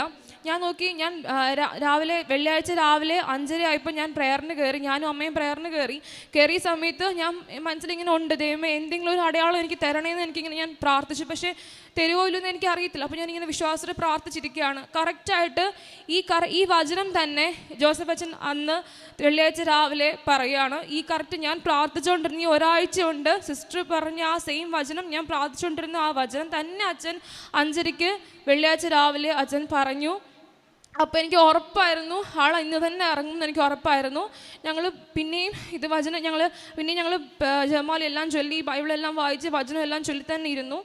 വെള്ളിയാഴ്ച എങ്ങനെയാണെന്ന് എനിക്കറിയത്തില്ല, എന്തുവാണെന്ന് ജഡ്ജ്മെൻറ്റ് കിട്ടിയോ, പേയ്മെൻറ്റ് അടയ്ക്കാൻ പറ്റുമോ, പേയ്മെൻറ്റ് അടയ്ക്കാനൊക്കെ ഒരുപാട് തടസ്സങ്ങളുണ്ടായിരുന്നു. കാര്യം പേയ്മെൻറ്റ് വരുന്നില്ല, ഇതാണെന്നൊക്കെ ഒരുപാട് കാര്യങ്ങൾ, ഫുൾ നെഗറ്റീവ് മാത്രമായിരുന്നു. എന്നെ അവിടുന്ന് എല്ലാവരും വിളിച്ച് പറഞ്ഞു. അപ്പോഴും ഞാൻ എല്ലാവരോടും പറയും കുഴപ്പമില്ല, ദൈവം നോക്കിക്കോളും, മാതാവ് നോക്കിക്കോളും എന്ന് മാത്രം ഞാൻ പറഞ്ഞിരിക്കുമായിരുന്നു. ഞങ്ങൾ ജസ്റ്റ് മാതാവിൽ മാത്രം ഫുൾ ഏൽപ്പിച്ചിട്ട് ഞങ്ങളിങ്ങനെ ഇരിക്കുമായിരുന്നു. വെള്ളിയാഴ്ച എനിക്കറിയില്ല എങ്ങനെയാണ് സംഭവിച്ചതെന്ന്. ആൾ ഒരു 7:45 ഒക്കെ ആയപ്പോഴത്തേക്ക് എനിക്ക് മെസ്സേജ് അയച്ചു, ഇറങ്ങിയെന്ന് പറഞ്ഞയച്ചു. ദുബായിൽ ഒരു കാരണവശാലും ഒരാഴ്ചക്കുള്ളിൽ ഹിയറിംഗ് ഡേറ്റോ, പ്രത്യേകിച്ച് ഹോളിഡേയ്സുള്ള സമയത്ത് നെറ്റൊക്കെ സിസ്റ്റമൊക്കെ ഭയങ്കര ഡൗൺ ആണ്. ആ സമയത്ത് തന്നെ 1 വീക്കിനകം ഹിയറിംഗ് ഡേറ്റും ജഡ്ജ്മെൻറ്റും എല്ലാം കഴിഞ്ഞ് ആൾ കൃത്യമായിട്ട് ഇറങ്ങി. ഇപ്പം നാട്ടിൽ വന്നു. ഞങ്ങൾക്കിത് സാക്ഷ്യപ്പെടുത്താൻ പറ്റിയത് വലിയൊരു ഭാഗ്യമായിട്ട് കരുതുന്നു. കാര്യം ഞാൻ ഒട്ടും പ്രതീക്ഷയില്ല ഒരാഴ്ചക്കുള്ളിൽ ഇത്രയും സംഭവിക്കുന്നു. മാതാവിൻ്റെ തിരുക്കുമാരൻ്റെ വലിയൊരു ഇടപെടലായിരുന്നു. ഇതിനിടയ്ക്ക് എനിക്ക് മെഴുകുതിരിയിലാണെങ്കിൽ ഞങ്ങൾക്ക് മാതാവിൻ്റെ രൂപം തെളിഞ്ഞ് വരുന്ന ഹിസ്റ്ററി കാണിച്ചു, അത് തെളിഞ്ഞ് വന്നിട്ടുണ്ടായിരുന്നു. അതൊരു വലിയ ഭാഗ്യമായിരുന്നു. ഇത് തീർച്ചയായിട്ടും അമ്മയുടെ ഒരു വലിയ ഇടപെടലായിരുന്നു. പിന്നെ ഹസ്ബൻഡാണെങ്കിലും ഈ ഉടമ്പടി എടുത്തിട്ടാണ് ദുബായിലേക്ക് 3 മാസം തൊട്ട് പോയത്. അപ്പോൾ അത് കഴിഞ്ഞപ്പോൾ എൻ്റെ അടുത്ത് പറഞ്ഞു, ഞാൻ തൽക്കാലം ഇപ്പോൾ ഉടമ്പടി പുതുക്കുന്നില്ല, ഞാൻ ജനുവരി ആകുമ്പോൾ പുതുക്കിക്കോളാം എന്ന് എൻ്റെ അടുത്ത് പറഞ്ഞു. അപ്പോൾ ഞാൻ പറഞ്ഞു അതെന്താ, ഞാൻ പിന്നെ ഒന്നും ചോദിച്ചില്ല. കാര്യം ഞാനങ്ങനെ ഒരാളെ ഞാൻ ഫോഴ്സ് ചെയ്തിട്ട് ഒരിക്കലും വേണ്ട, ആൾക്ക് എപ്പോഴാണോ തോന്നുന്നത് അപ്പോൾ എടുത്തോട്ടെ എന്ന് ഞാൻ വിചാരിച്ചു. അപ്പം ആ സമയത്താണ് ഇങ്ങനൊരു സാഹചര്യം ഉണ്ടായത്. അപ്പോൾ എനിക്ക് ഉറപ്പായിരുന്നു, ആൾ തന്നെ എൻ്റെ അടുത്ത് ഇങ്ങോട്ട് പറഞ്ഞു, തമ്പുരു ഞാൻ ഉടമ്പടി പുതുക്കിക്കോളാം എന്ന് എൻ്റെ അടുത്ത് ഇങ്ങോട്ട് തന്നെ പറഞ്ഞു. എനിക്കെന്താ ഒരു ഭയങ്കര സന്തോഷമായ കാര്യം, ആൾക്ക് ഇങ്ങനൊരു സാഹചര്യത്തിലൂടെ ആണെങ്കിലും ആൾ എൻ്റെ അടുത്ത് ഇങ്ങോട്ട് പറഞ്ഞു ഞാൻ ഉടമ്പടി പുതുക്കിക്കോളാം. ഞങ്ങൾ രണ്ടുപേരും ഇന്ന് ഉടമ്പടി പുതുക്കി. അപ്പോൾ എനിക്ക് ഉറപ്പാണ് ആളെ ഉടമ്പടിയിലേക്ക് കൊണ്ടുവരാനുള്ള അമ്മയുടെ വലിയൊരു ഇടപെടൽ മാത്രമായിരുന്നു ഇത്. അല്ലെങ്കിൽ ആൾ ഈ സമയത്ത് എന്നോട് ഇന്ന് വരുമ്പം, അല്ലെങ്കിൽ കഴിഞ്ഞ ആഴ്ച പ്രശ്നങ്ങളൊന്നും ഇല്ലാണ്ട് വരുന്ന സമയത്തും ആൾ ഉടമ്പടി പുതുക്കില്ലായിരുന്നു. പക്ഷെ ഉടമ്പടി പുതുക്കാൻ പറ്റിയത് വലിയൊരു ഭാഗ്യമാണ്. രണ്ടാമതായിട്ട് സാക്ഷ്യപ്പെടുത്തുന്നത്, ഞാൻ കഴിഞ്ഞ പ്രാവശ്യം നിയോഗത്തിൽ വെച്ചൊരു കാര്യമായിരുന്നു, ഞങ്ങൾക്ക് കുഞ്ഞിനെ വേണം എന്നുള്ളത് കാര്യം. ഒരു 1.5 വർഷമായിട്ടും കുഞ്ഞുങ്ങൾ ഞങ്ങൾ അങ്ങനെ വേണ്ട അങ്ങനെയൊന്നും അല്ല, ഞങ്ങൾ ഒരു 1.5 വർഷമായിട്ട് വെയിറ്റ് ചെയ്യായിരുന്നു, കുഞ്ഞുങ്ങൾ ഒന്നും ആയില്ല. ആ സമയത്തും ഞങ്ങൾ ഹിന്ദുസാണ്. അപ്പം ഞാൻ 2020 തൊട്ട് ഞാൻ പൂർണ്ണമായിട്ട് അമ്മയിൽ തന്നെ വിശ്വസിച്ച് ജീവിക്കുന്ന ആളാണ്. 2023 കല്യാണം. ആ സമയത്ത് ഇങ്ങനെ കുഞ്ഞുങ്ങളുണ്ടാവാൻ ലേറ്റ് ആകും എന്ന് കണ്ടു. അപ്പം ഞാൻ അമ്മയടുത്ത് പറഞ്ഞു, അമ്മേ ഞാൻ കഴിഞ്ഞ ഉടമ്പടി പുതുക്കിയിട്ടുണ്ട്, ഞാൻ എൻ്റെ കുഞ്ഞിൻ്റെ നിയോഗമാണ് ആദ്യമായിട്ട് ഞാൻ വെച്ചേക്കുന്നത്, അമ്മ എനിക്ക് ഈ പ്രാവശ്യം എന്താണെങ്കിലും എനിക്ക് കുഞ്ഞിനെ തരണമെന്ന് പറഞ്ഞു. ഞാൻ ഡേറ്റ് ഇട്ട് പ്രാർത്ഥിച്ചു, സെപ്റ്റംബർ 31 ഡേറ്റ് ഇട്ട് പ്രാർത്ഥിച്ചു. അതിനപ്പം ഞാൻ 30 ഡേറ്റോട് പ്രാർത്ഥിച്ചത്. പക്ഷെ ഞാൻ അറിയുന്നത്, ഞാൻ നാട്ടിലേക്ക് വന്ന് ഞാൻ ജപമാല റാലിയിൽ പങ്കെടുക്കുന്ന ഒരു സമയത്ത്, കഴിഞ്ഞ വർഷം ജപമാലയുടെ റാലി 2024 ജപമാല റാലിയുടെ തൊട്ട് തലേ ദിവസം ഞാൻ ടെസ്റ്റ് ചെയ്യുന്നു. ഞാൻ അറിയുന്നു മാതാവ് ഞങ്ങൾക്കൊരു കുഞ്ഞിനെ അന്ന് പോസിറ്റീവായിട്ട് കണ്ടു. അത് ഭയങ്കര സന്തോഷമായിരുന്നു. കാര്യം ഞാൻ ഡേറ്റ് ഇട്ട് പ്രാർത്ഥിച്ചതിൻ്റെ ആ സമയത്ത് തന്നെ എൻ്റെ ഉള്ളിൽ കുഞ്ഞുണ്ടായിരുന്നു. അത് വലിയൊരു അനുഗ്രഹമായിരുന്നു. മാതാവ് ഞങ്ങൾക്ക് ഉറപ്പായിട്ട് അമ്മയുടെ യേശുവിൻ്റെ കയ്യിൽ നിന്ന് വാങ്ങിച്ചെന്ന് കുഞ്ഞാണെന്ന് ഞാൻ ഉറച്ച് വിശ്വസിക്കുന്നു. പിന്നീട് പറയാനുള്ളത്, ഞാൻ ലോയറാണ്. അപ്പം ഞാൻ ദുബായിലാണ് ഇപ്പോൾ കറൻ്റ്ലി വർക്ക് ചെയ്യുന്ന ദുബായിലായിരുന്നു. അപ്പം ഞാൻ നാട്ടിലെ പ്രാക്ടീസ് സ്റ്റോപ്പ് ചെയ്തിട്ടാണ് ദുബായിലേക്ക് പോയത്. അപ്പം ഞാൻ ഇവിടെ കോർട്ടുമായിട്ടൊന്നും അങ്ങനെ വലിയ കണക്ഷനോ അല്ലെങ്കിൽ ഓഫീസായിട്ടൊന്നും വലിയ കണക്ഷനൊന്നും ഉണ്ടായിരുന്നില്ല. അപ്പം എനിക്ക് അന്ന് വർക്ക് ചെയ്യുന്ന സമയത്ത് ഒരു സബ്മിഷൻ ചെയ്യാനുണ്ടായിരുന്നു. ആ സമയത്ത് ഞാൻ ആ സബ്മിഷന് വേണ്ടിയിട്ട് ഈ ഒക്ടോബർ മാസം കോടതി പോകുമ്പോഴാണ് ഞാൻ അറിയുന്നത് ഒരു സർട്ടിഫിക്കറ്റ് ഞാൻ ചെയ്തിട്ടില്ല എന്നുള്ള കാര്യം, സർട്ടിഫിക്കറ്റ് ഓഫ് പ്രാക്ടീസ്. അപ്പം അവിടെ ചെന്നപ്പോൾ ഒരു ക്ലർക്ക് എന്നോട് ചോദിക്കുകയാണ്, വക്കീൽ ഈ കാര്യം ചെയ്തു എന്ന് ചോദിച്ചു. അപ്പോൾ ഞാൻ പറഞ്ഞു, ഇല്ല ചേച്ചി ഞാൻ ചെയ്തിട്ടില്ല. അപ്പോൾ പറഞ്ഞു, ഇന്നാണ് ലാസ്റ്റ് ഡേറ്റ്, ചെയ്തില്ലെങ്കിൽ ഇനി നമുക്ക് നിങ്ങളെയൊക്കെ എടുത്ത് കളയും. കാര്യം എന്ന് വെച്ചാൽ ഇങ്ങനെ നാട്ടിൽ വർക്ക് ചെയ്യാതെ UK യിലും കാനഡയിലും ദുബായിലൊക്കെ പോയി അല്ലെങ്കിൽ അങ്ങനെ വർക്ക് ചെയ്യുന്നവരെ ഈ പ്രാക്ടീസിൽ നിന്ന് എടുത്ത് കളയാൻ വേണ്ടിയിട്ട് ബാർ കൗൺസിലിൻ്റെ ഒരു ഡിസിഷനാണിതെന്ന് പറഞ്ഞു. അപ്പോൾ ഞാൻ ഈ കാര്യം എൻ്റെ മെസ്സേജൊക്കെ എൻ്റെ ഗ്രൂപ്പിലൊക്കെ വരുന്നുണ്ട്, പക്ഷേ ഇതൊന്നും ഞാൻ കാണുന്നില്ല. എൻ്റെ അമ്മാതാവ് ആ ഒക്ടോബർ മാസം ആ ദിവസം തന്നെ അവിടെ എത്തിച്ചു. ഞാൻ ആ ചേച്ചിയുടെ കാര്യം അറിയാൻ എനിക്ക് സാഹചര്യം ഉണ്ടായി. അപ്പോഴും എൻ്റെ ഒരു സർട്ടിഫിക്കറ്റ് ഉണ്ടായിരുന്നില്ല. അങ്ങനെ ഞാനതെല്ലാം അമ്മമാതാവ് കറക്റ്റ് സമയത്ത് എന്നെ അത് അറിയിച്ചു, എനിക്കിത് ചെയ്യാൻ പറ്റി. അപ്പം COP എനിക്ക് അമ്മ അത് തന്നെ വാങ്ങിച്ചു. കാര്യം അല്ലെന്നുണ്ടെങ്കിൽ ഞാൻ ഇത് കഴിയുമ്പം അങ്ങ് ഒന്നും അറിയാതെ ഞാൻ പിന്നെയും ദുബായിലേക്ക് പോവും, എന്നെ ഇവിടുന്ന് പ്രാക്ടീസിൽ നിന്ന് എടുത്ത് കളഞ്ഞിട്ടുണ്ടാവും. കാര്യം എൻ്റെ ഓഫീസിലെ ആൾക്കാർ വിചാരിച്ചു ഞാൻ ഇനി തിരിച്ച് പ്രാക്ടീസിന് വരുന്നില്ല എന്നുള്ള കാര്യം. അപ്പം നമ്മൾ എന്തായാലും ദുബായിൽ നിന്ന് തിരിച്ച് വരുന്ന സമയത്ത് പ്രാക്ടീസ് ചെയ്യണമെങ്കിൽ എന്തായാലും ഇവിടുത്തെ സർട്ടിഫിക്കറ്റ് ഓഫ് പ്രാക്ടീസ് എന്തായാലും വേണം. അപ്പം അതും അമ്മ എന്നെ കറക്റ്റ് സമയത്ത് അവിടെ എത്തിച്ചു. ആരും പറഞ്ഞു കേട്ടോ ഒന്നും പോയതല്ല, അമ്മ തന്നെ എന്നെ അവിടെ പുഷ് ചെയ്ത് അവിടെ എത്തിച്ചു. അത് ആ ചേച്ചിയുടെ വായിന്ന് അറിയാൻ പറ്റി, എനിക്ക് കറക്റ്റായിട്ട് ചെയ്യാൻ പറ്റി. അതുകൊണ്ട് തന്നെ എനിക്കത് കിട്ടി. അത് അമ്മയുടെ വലിയൊരു ഇടപെടലായിരുന്നു.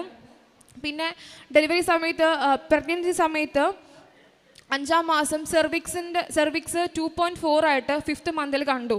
അപ്പം ഒരു കുഴപ്പമില്ലായിരുന്നു, ആ സമയം വരെ ഒരു കുഴപ്പമുണ്ടായിരുന്നില്ല. 5th മന്തിൽ പോയപ്പം സെർവിക്സ് 2.4 ആണെന്ന് പറഞ്ഞു. 2.5 ആണ് നമുക്ക് മിനിമം വേണ്ടുന്നത്. എന്നാൽ മാത്രം, അല്ലെങ്കിൽ നമ്മൾ സ്റ്റിച്ച് ഇടും. 2.4 ഒക്കെ ആകുമ്പോൾ സ്റ്റിച്ച് ഇടും, നമ്മൾ കിടക്കേണ്ടി വരും. ഇനി അങ്ങോട്ടുള്ള ഫുൾ മന്ത്സ് കിടക്കേണ്ടി വരും. അപ്പം ഞാൻ ഡോക്ടറെ കാണുമ്പോൾ ഡോക്ടർ പറഞ്ഞു, ഒരു ടാബ്ലറ്റ് തരാം, ഇത് ഉള്ളിൽ വെച്ച് നോക്ക്, ചിലപ്പം നമുക്ക് ഓക്കെ ആകുമെന്ന് പറഞ്ഞു. പക്ഷെ ഞാൻ അമ്മയോട് പറഞ്ഞു, അമ്മ ഞാനിത് വെക്കത്തില്ല, ഞാൻ ഈ ടാബ്ലറ്റ് യൂസ് ചെയ്യത്തില്ല, എനിക്ക് പേടിയാണ് യൂസ് ചെയ്യാൻ. ഞാൻ അമ്മയുടെ ഉപ്പും തേനും തൈലവും മാത്രം ഉപയോഗിച്ചിട്ട് ഞാൻ പ്രാർത്ഥിച്ചു. 3 days കഴിഞ്ഞ് ഞങ്ങൾ വേറൊരു ഡോക്ടറിനെ കൺസൾട്ട് ചെയ്തു. ഡോക്ടർ പറഞ്ഞു, ഇതെന്താ, ഞാൻ 2 കാര്യമാണ് പ്രാർത്ഥിച്ചത്. മാതാവേ, എൻ്റെ സെർവിക്സ് ക്ലോസ്ഡ് ആയിരിക്കണേ, അതുപോലെ തന്നെ 3 point something എനിക്ക് വരണേന്ന് പ്രാർത്ഥിച്ചു. അതേപോലെ തന്നെ ആ ഡോക്ടറിൻ്റെ അടുത്ത് ഇങ്ങോട്ട് പറയാണ്, എന്താ പ്രശ്നമൊന്നുമില്ലോ, സെർവിക്സ് ക്ലോസ്ഡ് ആണ്, അതുപോലെ തന്നെ 3.8 ഉണ്ടെന്ന് പറഞ്ഞു. അത് വലിയൊരു മിറക്കിളായിരുന്നു. കാര്യം 2.4 3.8 ആയിട്ട് 3 daysനകം മാറ്റി. ഇല്ലെങ്കിൽ എന്നെ ആ ഡോക്ടർ അപ്പം തന്നെ സ്റ്റിച്ച് ഇട്ടിട്ട് അവിടെ കിടത്തിയിട്ട് പിന്നെ അങ്ങനെ ഫുൾ നമ്മൾ ആ ഒരു പ്രഗ്നൻസിൽ ഫുൾ സ്റ്റിച്ചിട്ട് തന്നെ വീട്ടിൽ കിടക്കേണ്ടി വന്നേനെ. അതിൽ നിന്ന് അമ്മമാതാവ് എന്നെ ഭയങ്കരമായിട്ടും രക്ഷപ്പെടുത്തി. ഞാൻ വലിയൊരു അനുഗ്രഹമായിരുന്നു. കാര്യം എൻ്റെ ചുറ്റുമുള്ള എല്ലാവരും പറഞ്ഞു നടക്കത്തില്ല, കാര്യം എങ്ങനെയാണ് 2.4 എങ്ങനെയാണ് ഇത്രയും കൂടിയൊക്കെ ചെയ്യുന്നത് വെച്ചു. പക്ഷെ ഞാൻ ഉറച്ച് പ്രാർത്ഥിച്ചു, ഞാനും അമ്മയും ഉറച്ച് പ്രാർത്ഥിച്ചു. അതിൻ്റെ ഫലമായിട്ട് 3.8 ആയിട്ട് കൂട്ടി തന്നു. അതുപോലെ തന്നെ ഡെലിവറി സമയത്ത് ഞാൻ പ്രാർത്ഥിച്ചു, മാതാവ് എനിക്കൊരു സുഖപ്രസവം തരണേ, കാര്യം എനിക്ക് ഓപ്പറേഷൻ പേടിയാണ്, എനിക്ക് വേണ്ട, എനിക്ക് പ്രസവം തന്നെ മതിയെന്ന് ഞാൻ ഉറച്ച് പ്രാർത്ഥിച്ചു. 40 weeks എൻ്റെ ഡോക്ടറാണെങ്കിൽ ഇങ്ങനെ വെയിറ്റ് ചെയ്തിരുന്നു, എങ്ങനെയെങ്കിലും നോർമൽ ഡെലിവറി ആകാൻ വെയിറ്റ് ചെയ്തിരുന്നു.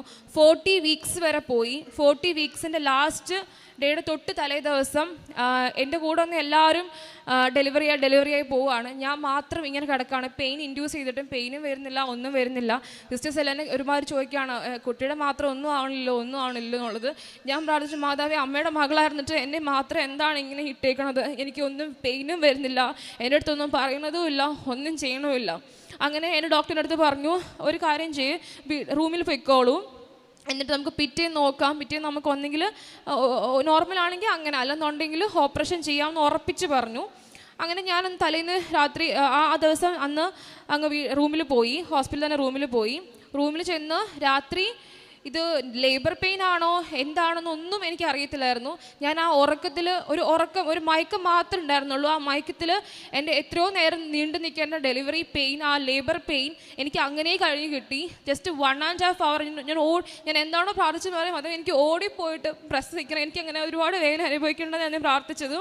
ഞാനൊരു 1.5 hour ഒരു ലേബർ മാത്രമേ എനിക്ക് ആ ലേബർ റൂമിൽ ഇരിക്കേണ്ടി വന്നുള്ളൂ. കാര്യം 1.5 മണിക്കൂറിനകം തന്നെ വളരെ സെർവിക്സ് ഓപ്പണേ അല്ലായിരുന്ന എൻ്റെ അവർ പെട്ടെന്ന് തന്നെ 4 സെൻറ്റിമീറ്റർ ആയി 6 സെൻറ്റിമീറ്റർ ആയി അങ്ങനെ വേഗം തന്നെ ഡെലിവറി ചെയ്യാൻ 1.5 hour തന്നെ എനിക്ക് ഒത്തിരി പെയിനും തരാതെ തന്നെ അമ്മ മാതാവ് എനിക്ക് പെട്ടെന്ന് തന്നെ കുഞ്ഞിന് തന്ന് അനുഗ്രഹിച്ചു. അതും വലിയൊരു മിറക്കിളാണ്. പിന്നെ ഹസ്ബൻഡിൻ്റെ സാലറി ഇൻക്രിമെൻറ്റിൻ്റെ കാര്യമാണ്, അത് ആൾ തന്നെ പറയുന്നതാണ്. ഞാൻ കഴിഞ്ഞ 5 കൊല്ലമായിട്ട് ദുബൈയിൽ വർക്ക് ചെയ്യുകയാണ്, എഞ്ചിനീയറായിട്ടാണ് വർക്ക് ചെയ്യുന്നത്. അപ്പോൾ എനിക്കൊരു 2.5 കൊല്ലത്തിന് മുന്നേ ഒരു ജോലി കിട്ടിയിരുന്നു. അത് ചെറിയ സാലറിയിലായിരുന്നു. ഞാൻ കഴിഞ്ഞ 3 മാസത്തിന് മുന്നേ ഇവിടെ വന്നിട്ടൊരു ഉടമ്പടി എടുത്തിരുന്നു. അതിനകത്തിൽ എൻ്റെ ആദ്യത്തെ ഉടമ്പടി എന്ന് പറയുന്നത് എൻ്റെ സാലറിയെ പറ്റിയിട്ടായിരുന്നു. അതിനകത്തിൽ ഞാൻ എന്തെഴുതിയോ അതേ സെയിം വാല്യൂ തന്നെ എനിക്ക് സാലറി ഇൻക്രിമെൻറ്റ് വന്നപ്പോൾ ഏകദേശം 50% എൻ്റെ സാലറി കൂട്ടി. അതും ഈ ജോലി കിട്ടിയതും ഞാൻ കഴിഞ്ഞ പ്രാവശ്യം സാക്ഷ്യപ്പെടുത്തിയതാണ്. അമ്മമാത കൊടുത്ത ജോലിയാണ് ഞങ്ങൾക്ക്. കാരണം ആൾക്ക് ദുബായ് പോയ സമയത്ത് ആദ്യമൊന്നും ജോലി ഉണ്ട്, പക്ഷേ സാലറി ഭയങ്കര കുറവും കാര്യങ്ങളൊക്കെ ആയിരുന്നു. ഈ മാതാവ് കൊടുത്ത ഈ ജോലിയിലാണ് ഇത്രയും ഇപ്പം സാലറി കൂടി കിട്ടിയത്. അതും അമ്മമാതിൻ്റെ വലിയൊരു ഇടപെടലാണ്. പിന്നെ ആത്മീയമായിട്ട് ഒരുപാട് വളരാൻ പറ്റി. ഇപ്പോൾ ബൈബിളൊക്കെ ഒരുപാട് വായിക്കണം, ഒരുപാട് സമയം കണ്ടെത്തി വായിക്കാൻ തുടങ്ങി. ജപമാലയാണെങ്കിലും ഒരു ജപമാലയെങ്കിലും ഒരു ദിവസം ചൊല്ലാൻ മാക്സിമം മിനിമം ഒരു ജപമാലയെങ്കിലും ചൊല്ലാൻ ശ്രമിക്കാറുണ്ട്.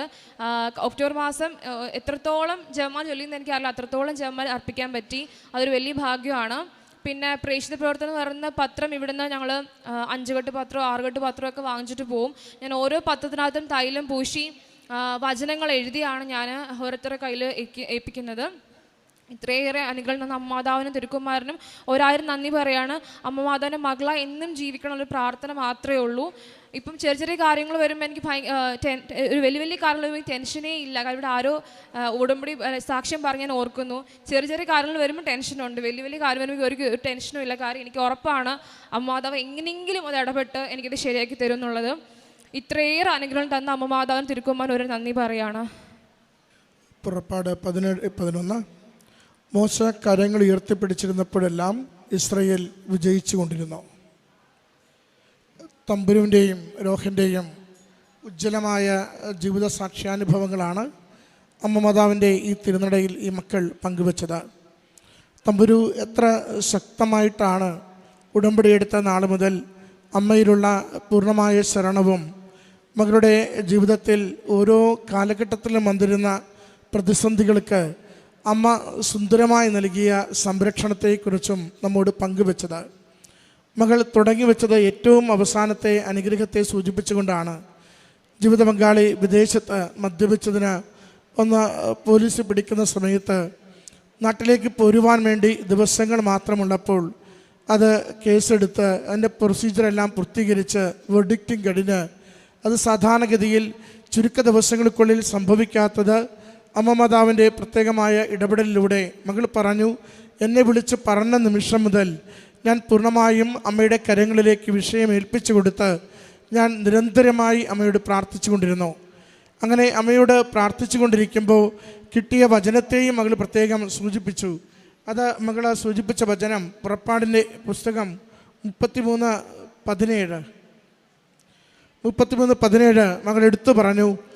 അത് മകളിങ്ങനെ പ്രാർത്ഥിച്ചു കൊണ്ടിരിക്കുമ്പോൾ എത്ര തവണ എഴുതിയെന്നറിയില്ല, എത്ര തവണ അത് അധരത്തിൽ ഉച്ചരിച്ചുവെന്നറിയില്ല. ഈ ജീവിത വിഷയം വന്ന് വല്ലാത്ത പ്രതിസന്ധിയും എന്തായിത്തീരുമെന്നറിയാത്ത അവസ്ഥകളും ഒക്കെ ഉയർന്നു വരുമ്പോഴാണ് വേദപുസ്തകം തുറക്കുമ്പോൾ ഈ വചനം മകൾക്ക് കിട്ടുന്നത്. ഈ വചനം മകൾ വായിച്ച് അത് തന്നെ പലയാവർത്തി എഴുതി നിരന്തരം പറഞ്ഞുകൊണ്ട് ആ ദിവസങ്ങളിങ്ങനെ മുന്നോട്ട് പോയിക്കൊണ്ടിരിക്കുമ്പോൾ തൊട്ടടുത്ത ദിവസം ഡെയിലി ബ്രെഡിൽ ജോസഫ് അച്ഛൻ വെള്ളിയാഴ്ച ദിവസം ഡെയിലി ബ്രെഡിൽ അച്ഛൻ വന്ന അതേ വചനം തന്നെ ഉച്ചരിക്കുന്നു. അങ്ങനെയാണ് മകൾ പറയുന്നത്, എനിക്ക് വചനപുസ്തകത്തിൽ നിന്നും അമ്മ മാതാവിൻ്റെയും ഈശോയുടെയും കൃപയാൽ കിട്ടിയ വചനം എനിക്കത് പ്രത്യാശയും ശരണവുമായി എൻ്റെ അധരത്തിൽ ഉച്ചരിച്ചു കൊണ്ടിരുന്നത് അടുത്ത ദിവസം ജോസഫ് അച്ഛൻ ധ്യാനചിന്തയായി പങ്കുവെച്ചപ്പോൾ എനിക്ക് ഉറപ്പായി അമ്മ ഇടപെട്ടു ഈ വിഷയത്തിൽ തീരുമാനമാകുമെന്ന്. ആ ദിവസം തന്നെ, അടുത്ത ദിവസങ്ങൾ ഹോളിഡേയ്സ് ആയിരുന്നു, പക്ഷേ ആ ദിവസം തന്നെ എല്ലാ പ്രൊസീജിയറും പൂർത്തീകരിച്ച് റിലീസ് ചെയ്തു എന്ന് മകൾ സാക്ഷ്യപ്പെടുത്തുകയാണ്. മകൾ പറഞ്ഞു, അതൊരു കഴിവ്, അത് മറ്റാരുടെയും ഇടപെടലോ മറ്റാരുടെയും സ്വാധീനമോ ഒന്നുമല്ലായിരുന്നു.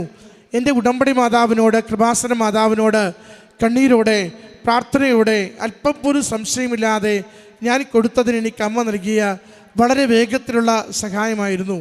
ആ വചനം നാം കേട്ടതാണ്, പുറപ്പാട് 33:17. നീ ആവശ്യപ്പെട്ട ഈ കാര്യം ഞാൻ ചെയ്യും, എന്തെന്നാൽ നീ എൻ്റെ പ്രീതി നേടിയിരിക്കുന്നു, നിന്നെ എനിക്ക് നന്നായി അറിയാം. ജോസഫ് ഈ അടുത്ത നാളുകളിൽ ആവർത്തിച്ച് നമ്മളെ ധ്യാനിപ്പിക്കുന്ന, നമ്മളെ നിരന്തരം നമ്മളോട് ചോദിക്കുന്നൊരു വിഷയമാണ്, തമ്പുരാന് നമ്മളെ അറിയാമോ? നിന്നെ എനിക്ക് നന്നായി അറിയാം. നമുക്ക് ദൈവത്തെ അറിയാമെന്ന് നാം പറയുമെങ്കിലും ദൈവത്തിൻ്റെ പല കാര്യങ്ങളിലും ആചാരാനുഷ്ഠാനങ്ങളിലും ഇടപെടുമെന്ന് ചെയ്യുന്നെന്ന് നാം പറയുമെങ്കിലും തിരികെ ദൈവത്തിന് നമ്മളെ അറിയാമോ? ദൈവത്തിന് നമ്മളെ അറിയാമെന്ന് ദൈവത്തെ കൊണ്ട് പറഞ്ഞെടുക്കലാണ്, അല്ലെങ്കിൽ സ്ഥിരീകരിച്ചെടുക്കലാണ് ഏറ്റവും പ്രധാനപ്പെട്ടതെന്ന് മകൾക്ക് ഈ വചനം ലഭിക്കുന്നു. അച്ഛനിത് ധ്യാനചിന്തയായി പറയുന്നു. അത് കൺഫർമേഷനായി ആ മകൻ്റെ പോലീസ് കസ്റ്റഡിയിൽ നിന്നുള്ള റിലീസിങ്ങിന് കാരണമായി തീരുകയും ചെയ്യുന്നു. സമയ ചുരുക്കത്തിൽ അമ്മ നൽകിയ വചന വെളിച്ചത്തിലുള്ള വലിയൊരു അനുഗ്രഹത്തെയാണ് കുടുംബം സാക്ഷ്യപ്പെടുത്തിയത്. മറ്റൊന്ന് മകൾ സാക്ഷ്യപ്പെടുത്തിയത് തങ്ങളുടെ കുഞ്ഞിനെക്കുറിച്ചുള്ള സാക്ഷ്യമാണ്. വിവാഹ ജീവിതം മുന്നോട്ട് പോയിട്ട് കുഞ്ഞുങ്ങളില്ലാതെ അല്പകാലം ക്ലേശം അനുഭവിക്കുമ്പോൾ അമ്മയുടെ കരങ്ങളിൽ ഉടമ്പടി പുതുക്കുമ്പോൾ എഴുതിയ നിയോഗമാണ്, അമ്മ മാതാവേ, ഈ ഉടമ്പടിക്കാലം തീരും മുമ്പ് അമ്മ ഒരു കുഞ്ഞിനെ നൽകി അനുഗ്രഹിക്കണമെന്ന്.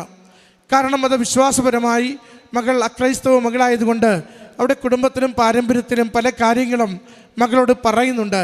അതിങ്ങനെ ചെറിയ രീതിയിൽ സംസാരങ്ങൾ വരുമ്പോൾ അതിൽ മകള് അത് ഉള്ളിലുള്ളത് കൊണ്ട് തന്നെ ഇത് അമ്മ മാതാവിൻ്റെ കൃപയാൽ, അമ്മയുടെ സംരക്ഷണയാൽ എനിക്ക് എൻ്റെ ഉദരത്തിൽ ആരോഗ്യമുള്ള കുഞ്ഞ് വൈകാതെ സമയച്ചുരുക്കത്തിൽ ലഭിക്കണമെന്ന് മകൾ പ്രാർത്ഥിക്കുകയാണ്. മകൾ പറയുന്നുണ്ട്, അത് ഞാൻ നിയോഗം എഴുതിയിട്ട് പ്രാർത്ഥിക്കുന്നതിൻ്റെ തൊട്ടടുത്ത മാസം തന്നെ ഞാൻ തിരിച്ചറിഞ്ഞു എൻ്റെ ഉദരത്തിൽ ഒരു കുഞ്ഞ് വളരുന്നുണ്ടെന്ന്. ആ ഗർഭിണിയായിരുന്ന കാലഘട്ടത്തിലുണ്ടായിരുന്ന ക്ലേശങ്ങളെ മകൾ സൂചിപ്പിച്ചു. പ്രത്യേകിച്ച് സെർവിക്സ് വികസിക്കാതിരുന്നതിൻ്റെ ക്ലേശം മകൾ സൂചിപ്പിച്ചു. മരുന്ന് കൊടുക്കാമെന്ന് പറഞ്ഞു, കൊടുത്തു. പക്ഷെ അത് ഉപയോഗിക്കാതെ അമ്മയിൽ തന്നെ ശരണപ്പെട്ടുകൊണ്ട് ഉടമ്പടി ഉപ്പ്, ഉടമ്പടി തേൻ, ഉടമ്പടി തൈലം അവ ഉപയോഗിച്ച് മകൾ പ്രാർത്ഥിക്കുകയും 3 ദിവസം കൊണ്ട് 1.4 സെൻറ്റിമീറ്റർ കൂടുതൽ വികസിച്ചുകൊണ്ട് ആ ആദ്യത്തെ ഒരു പ്രയാസകാലം കഴിഞ്ഞതിനെക്കുറിച്ച് മകൾ സൂചിപ്പിച്ചു. മറ്റൊന്ന് വീണ്ടും മകൾ പറഞ്ഞു, പ്രസവത്തോടെടുത്തപ്പോൾ സിസേറിയൻ ആവരുത്, പ്രസവമാകണം, ഓപ്പറേഷൻ പേടിയാണ്. ഇത് അമ്മയോട് പറഞ്ഞ രണ്ടാമത്തെ ഒരു വിഷയമായിരുന്നു. കൂടെയുള്ളവരെല്ലാം പ്രസവിച്ചു പോയി, മകൾക്ക് മാത്രം പെയിൻ പോലും ഇല്ല. മകൾ പറയുന്നുണ്ട്, അവസാന ദിവസം ഞാനിത് തുടർച്ചയായി ജപമാല ചൊല്ലി പോകുമ്പോഴും അവസാന ദിവസമാകുമ്പോൾ അമ്മയോട് പറഞ്ഞു, അമ്മേ, ഇത് നാളെ ഡോക്ടർമാർ ഒന്നെങ്കിൽ പ്രസവം അല്ലെങ്കിൽ ഓപ്പറേഷൻ ഉറപ്പിക്കുകയാണ്. അമ്മയുടെ മകളായി ഇത്ര നാളും ഞാൻ ഏറ്റവും വിശ്വസ്തതയിൽ ജീവിച്ചിട്ടും അമ്മ എന്തേ എനിക്കൊരു വേദന പോലും തരാത്തത്, ഒരു ലേബർ പെയിൻ പോലും തരാത്തത് എന്തേ? മകൾ പറയുന്നുണ്ട്, ഞാനൊന്ന് ഉറക്കത്തിലേക്ക് പോയി മയങ്ങി, ഞാൻ നന്നായി മയങ്ങി. വെളുപ്പിനെ എപ്പോഴോ അടുത്ത ദിവസം എപ്പോഴോ എനിക്കൊരു ഉണർച്ച വീഴുമ്പോൾ പെയിനുണ്ട്. അത് 6, 7, 8, 10 മണിക്കൂർ നിൽക്കുന്ന പെയിൻ 1.5 മണിക്കൂറിനുള്ളിൽ മുഴുവൻ ഡെലിവറിയോടുകൂടി ആ വിഷയങ്ങൾ മുഴുവനും പൂർത്തീകരിച്ച് ആഗ്രഹിച്ചതുപോലെ കുഞ്ഞിനെ കരങ്ങളിലേന്തിയ സാക്ഷ്യം പങ്കുവെച്ചു. അതും സമയച്ചുരുക്കത്തിൻ്റെ സാക്ഷ്യമാണ്. എന്ത് നിയോഗം സമർപ്പിക്കുന്ന നിയോഗത്തെ അതേപടി ഏറ്റെടുത്ത് ദൈവം ശുഭകരമാക്കി നൽകുന്നതിൻ്റെ സാക്ഷ്യമാണ്. മറ്റൊന്ന് രോഹനാണ് സൂചിപ്പിച്ചത്, ഞാൻ ഉടമ്പടി എടുത്തപ്പോൾ നിയോഗം വെച്ചു, കുറഞ്ഞ സാലറിയാണ്, കുറേ നാളായി ജോലി ചെയ്യുന്നു, എനിക്കിതൊന്ന് സഹായിക്കണം, ഞാൻ ഇത്ര സാലറി പ്രതീക്ഷിക്കുന്നുണ്ട്. ഡേറ്റ് ഇട്ട് പ്രാർത്ഥിക്കുക, അക്കം പറഞ്ഞ് പ്രാർത്ഥിക്കുക, പ്രത്യേകമായ ദിവസം പറഞ്ഞ് പ്രാർത്ഥിക്കുക. ഇത് ഉടമ്പടിയിലുള്ളതാണ്. കാരണം ഉടമ്പടി മാതാവ് സമയമാതാവാണ്. സമയത്തിന്മേൽ അമ്മയ്ക്ക് അധികാരമുണ്ട്. സമയത്തിൻ്റെ നാഥനായ ഈശോയോട് അമ്മ പറഞ്ഞാൽ അമ്മയ്ക്ക് വേണ്ടി സമയം ആയില്ല എന്ന് പറഞ്ഞ മകൻ നേരത്തെ പ്രവൃത്തി ചെയ്തതുപോലെ നാം കൊടുക്കുന്ന ഏതൊരു സമയ വിഷയത്തിന്മേലും അമ്മ ഇടപെട്ടുകൊണ്ട് നമുക്കത് അനുവദിച്ചു തരുന്നത് കാണാനാവും. സഹോദരൻ പറയുന്നുണ്ട്, ഞാൻ എന്ത് നിയോഗത്തെ എഴുതി വെച്ചോ ആ സാലറി എനിക്ക് അലൗഡായി. അതോടുകൂടി എനിക്ക് 50% ഹൈക്കാണ് സാലറിയിൽ വന്നത്. പ്രിയമുള്ളവരെ, ഈ ലഭിച്ച ഭൗതിക നന്മകളെക്കാൾ ഉപരി ജീവിക്കുന്ന ഉടമ്പടി സാക്ഷ്യത്തെയാണ് ഈ മകൾ ഈ അൾത്താരയിൽ പങ്കുവെച്ചത്. സന്തോഷത്തോടെ, സ്നേഹത്തോടെ ഓരോ ദിവസവും ഉടമ്പടി ജീവിക്കുവാനുള്ള തീഷ്ണതയോടുകൂടി ഈ മകൾ ഈ നാളുകളിൽ ഉടമ്പടിയിൽ നിലനിൽക്കുന്നുവെന്ന് ലോകത്തോട് പ്രഘോഷിക്കുകയാണ്. ഈ കുടുംബത്തിന് ലഭിച്ച, ഈ മക്കൾക്ക് ഓരോരുത്തർക്കും ലഭിച്ച പ്രത്യേകമായ ഓരോ അനുഗ്രഹങ്ങൾക്കും അമ്മ മാതാവിനും തിരുക്കുമാരനും നന്ദി പറഞ്ഞുകൊണ്ട് കരങ്ങളടിച്ച് ഈ സാക്ഷ്യം നമുക്ക് സമർപ്പിക്കാം. ഇവനോട് പ്രത്യക്ഷപ്പെട്ട ഇയാൾ താരയിൽ നിൽക്കാൻ ഭാഗ്യം ലഭിച്ചതിന് അമ്മ മാതാവിനും തിരുക്കുമാരനും കോടാനുകൂടി നന്ദി പറയുന്നു. എൻ്റെ പേര് ജോസ്ന, ഇതെൻ്റെ ഹസ്ബൻഡ് തോമസ്, മക്കൾ ജോവാക്കിയും ജോനാഥ്. ഞങ്ങൾ ചങ്ങനാശ്ശേരി മാമൂട് ലൂർദ് മാതാ ഇടവകയിൽ നിന്ന് വരുന്നു. ഞങ്ങൾ 7 വർഷമായിട്ട് ഒമാനിലാണ്. പക്ഷെ അവിടെ ആയിരുന്നെങ്കിൽ ഞാൻ ജോലി ചെയ്യുന്നില്ലായിരുന്നു. അപ്പം ജോലി ചെയ്യാൻ പല അവസരങ്ങളുണ്ടായിട്ടും എനിക്ക് അതിനുള്ള അവസരം കിട്ടുന്നില്ലായിരുന്നു. ഞാൻ ജോലിക്ക് വേണ്ടി ശ്രമിക്കുമ്പോൾ എനിക്ക് ഗ്യാപ്പാണ്, അങ്ങനെ ഫാമിലി വിസ നിൽക്കുകയാണ്, അപ്പം ഇവിടെ ജോലി ചെയ്യാൻ പറ്റത്തില്ല അങ്ങനെ പറഞ്ഞു. അവിടെ നിന്നുള്ള അവസരങ്ങളെല്ലാം എനിക്ക് നഷ്ടമായി. അപ്പം പലതിനും ഞാൻ അപ്ലൈ ചെയ്തു. UK പ്രോസസ്സിന് അപ്ലൈ ചെയ്തു, അതും ക്യാൻസലായി പോവുകയാണ്. പിന്നെ ന്യൂസിലൻഡിന് ചെയ്തു, അതും ക്യാൻസലായി പോവുകയാണ്. അവസാനം ഫിൻലാൻഡിന് ചെയ്തു. ഫിൻലാൻഡിന് ഞാൻ ലാംഗ്വേജ് പഠിച്ചു, പക്ഷേ അതിന് എക്സാം ആയപ്പോഴത്തേനും അത് ഹോൾഡായിപ്പോയി. പിന്നെ ഞാൻ വീണ്ടും ഒരു ലാംഗ്വേജ് പഠിച്ചു. ഈ ഫിൻലാൻഡിൽ തന്നെ വീണ്ടും വേറൊരു ഏജൻസിയെ സമീപിച്ച് ഞാൻ ലാംഗ്വേജ് പഠിച്ചു. അപ്പോൾ അതും ആ പ്രോഗ്രാമും ഹോൾഡാകാൻ പോവുക. അപ്പം ഞാൻ ആകെ തകർന്നു പോയി. ഞാൻ എന്ത് ചെയ്യും? ഇനിയും എനിക്കൊരു ജോലിക്ക് കയറാനൊരു അവസരം കിട്ടുന്നില്ലേ? 7 വർഷമായിട്ട് ഞാൻ ജോലി ചെയ്യാതിരിക്കുകയാണ്. എൻ്റെ ഏറ്റവും വലിയ ആഗ്രഹമാണ് എനിക്ക് ജോലി കയറുക, ഒരുമിച്ച് ഫാമിലിയായിട്ട് ജോലിയിൽ മുമ്പോട്ട് പോകുക എന്നുള്ളത് എൻ്റെ ഏറ്റവും വലിയൊരു ആഗ്രഹമായിരുന്നു. അപ്പോൾ എനിക്കിനി ഇതിന് ജോലിക്ക് പോകാൻ സാധിക്കത്തില്ലെന്ന് ഓർത്ത് ഞാൻ ഒത്തിരിയേറെ വിഷമിച്ചു. അപ്പോൾ എൻ്റെ ഒരു ഫ്രണ്ട് പറഞ്ഞു, അവനിവിടെ വന്ന് സാക്ഷ്യപ്പെടുത്തുകയും ഉടമ്പടി എടുക്കുകയും ഒക്കെ ചെയ്തിട്ടുണ്ട്. അതിൽ നീ പറയുന്ന പോലെ ഒത്തിരി കാര്യങ്ങളൊന്നുമില്ല. എന്നും ബൈബിൾ വായിക്കുകയും കുർബാന കൂടുകയും വീട്ടിൽ സന്ധ്യാപ്രാർത്ഥന മുടക്കാതിരിക്കുകയും പിന്നെ നമ്മളെക്കൊണ്ട് പറ്റുന്ന പോലെ കാരുണ്യപ്രവൃത്തികളും പ്രവർത്തനങ്ങളും ഒക്കെ ചെയ്താൽ മതി, നിന്നെക്കൊണ്ട് സാധിക്കും, നീ ഒരു പ്രാവശ്യം ഒന്ന് ചെയ്ത് നോക്കുമെന്ന് പറഞ്ഞു. അപ്പം ഞാൻ ആ ഫിനിഷ് ലാംഗ്വേജിൻ്റെ എക്സാമിൻ്റെ ആ സമയമായപ്പോൾ ഞാൻ ലൈറ്റ് എ ക്യാൻഡിൽ പ്രെയർ എടുത്തു. അപ്പം ഞങ്ങളുടെ അവിടെ പള്ളിയിൽ ചെന്നപ്പം ഒരു ചേച്ചി, ഞാൻ പള്ളിയിൽ പോകാറുണ്ടെങ്കിലും ആ ചേച്ചി ഞാൻ അങ്ങനെ കണ്ടിട്ടില്ല. ആ ചേച്ചി വന്ന് എനിക്കൊരു കാശ് രൂപം കൊണ്ടു തന്നു, കൃപാസന മാതാവിൻ്റെ. അപ്പം എൻ്റെ ആദ്യമായിട്ട് അങ്ങനെ ഒരു കാശ് രൂപം കിട്ടുന്നത്. അപ്പം ഞാനത് എൻ്റെ കൊന്തയിലിട്ടു. എന്നിട്ട് ഞാൻ ലൈറ്റ് എ ക്യാൻഡിൽ പ്രെയർ എടുത്ത് പ്രാർത്ഥിച്ചു. അതിന് ഫലമായിട്ട് എനിക്ക് നല്ല രീതിയിൽ എനിക്ക് എക്സാം എഴുതാൻ പറ്റി. അത് പാസ്സായി കഴിഞ്ഞപ്പം പക്ഷേ ഞങ്ങൾ ചെയ്യാനിരുന്ന പ്രോഗ്രാം അത് ഇപ്പം നടക്കുന്നില്ല എന്ന് പറഞ്ഞ്. അന്നേരം ഞാൻ വീണ്ടും തകർന്നു പോയി. ഞാൻ മാതാവിനോട് ചോദിച്ചു, എന്ത് ചെയ്യും മാതാവേ? അപ്പം ഞാൻ ഈ ഉടമ്പടിയെക്കുറിച്ച് ഞാൻ ലൈറ്റ് എ ക്യാൻഡിൽ എടുത്തെങ്കിലും ഞാൻ ഉടമ്പടിയെക്കുറിച്ച് ഞാൻ അത്രയും ശ്രദ്ധിക്കുന്നില്ല. അപ്പം ഞാനെന്നാൽ ഉടമ്പടി എടുക്കാമെന്ന് വിചാരിച്ചു. പക്ഷേ എനിക്കൊന്നും അറിയത്തില്ല കൃപാസനത്തെക്കുറിച്ച്. ഞാനപ്പം അച്ഛൻ്റെ വീഡിയോസ് കാണാൻ തുടങ്ങി, അച്ഛൻ കൊടുത്ത ഇൻ്റർവ്യൂസ് കാണാൻ തുടങ്ങി. അപ്പോൾ ഇൻ്റർവ്യൂ കണ്ട് അച്ഛൻ എന്തൊക്കെയാണ് അതിൽ പറയുന്നത്, എങ്ങനെയാണ് ഉടമ്പടി ഈ കൃപാസനം വന്നത് എന്നെല്ലാം ഞാൻ നന്നായിട്ട് അതിനെക്കുറിച്ച് പഠിച്ചു. അപ്പോൾ എനിക്ക് മനസ്സിലായി ഇതെനിക്ക് നടക്കും, മാതാവ് എന്നിൽ ഇടപെടും, എനിക്കിതിൽ ചെയ്യാൻ പറ്റുമെന്ന് എനിക്ക് മനസ്സിലായി. അപ്പം ഞാനങ്ങനെ 2025 ഓഗസ്റ്റ് 1-ാം തീയതി ഞാൻ ഓൺലൈനായിട്ട് ഉടമ്പടി എടുത്തു പ്രാർത്ഥിക്കാൻ തുടങ്ങിയപ്പോൾ ഉടമ്പടി എടുത്ത് ഒരാഴ്ച കഴിഞ്ഞപ്പോൾ തന്നെ എനിക്ക് മനസ്സിലായി എൻ്റെ ജീവിതത്തിൽ ഒത്തിരിയേറെ മാറ്റങ്ങൾ സംഭവിക്കുന്നുണ്ടെന്ന്. ഞങ്ങളെന്നും കുരിശ് വരയ്ക്കാറുണ്ടോയെന്ന് ചോദിച്ചാൽ കുരിശ് വരയ്ക്കാറുണ്ട്. പിള്ളേരുമായിട്ടിരുന്ന് കുരിശ് വരയ്ക്കുമ്പം നമുക്ക് ഇവരോട് അടങ്ങിയിരിക്കുക, നന്നായിട്ട് ചെല്ലുക എന്നൊക്കെ പറഞ്ഞാണ് നമുക്ക് പ്രാർത്ഥിക്കാൻ പറ്റിക്കൊണ്ടിരുന്നത്. നമുക്കൊരു ആത്മാർത്ഥതയോടെ നമുക്ക് ദൈവത്തോട് വിളിച്ചപേക്ഷിച്ച് പ്രാർത്ഥിക്കാൻ പറ്റുന്നില്ല. പക്ഷേ ഈ ഉടമ്പടി എടുത്ത് പ്രാർത്ഥിക്കാൻ തുടങ്ങിയ ശേഷം ഞങ്ങൾ മക്കളെയും ഞങ്ങളുടെ കുടുംബ പ്രാർത്ഥനയെ സമർപ്പിച്ച് പ്രാർത്ഥിച്ചതിന് ഫലമായി ഞങ്ങൾക്ക് നല്ല രീതിയിൽ കുടുംബ പ്രാർത്ഥന ജപമാല മുട്ടക്കുത്ത് നിന്ന് പ്രാർത്ഥിക്കാൻ പറ്റി. അപ്പം ഞങ്ങൾ നല്ല രീതിയിൽ അത് എല്ലാ ദിവസവും ഒരു ദിവസം പോലും മുടങ്ങാതെ ഞങ്ങൾ കുടുംബ പ്രാർത്ഥന ചെല്ലാൻ സാധിച്ചു. കുഞ്ഞു മക്കൾ പോലും മുട്ടക്കുത്ത് നിന്ന് ഞങ്ങളുടെ ഒപ്പം സ്വർഗ്ഗസ്ഥപിതാവേയും നിർമ്മലമറിയമേയും ചൊല്ലി കൈ വിരിച്ച് പിടിച്ച് പ്രാർത്ഥിക്കാൻ തുടങ്ങി. അതിന് ഫലമായിട്ട് ഞങ്ങൾക്ക് വേറൊരു പ്രോഗ്രാം, ഈ ഫിൻലാൻഡിലേക്കുള്ളതിന് തന്നെ വേറൊരു പ്രോഗ്രാം സ്റ്റാർട്ട് ചെയ്തു. അപ്പോൾ അതിന് ഞാൻ അപ്ലൈ ചെയ്തു.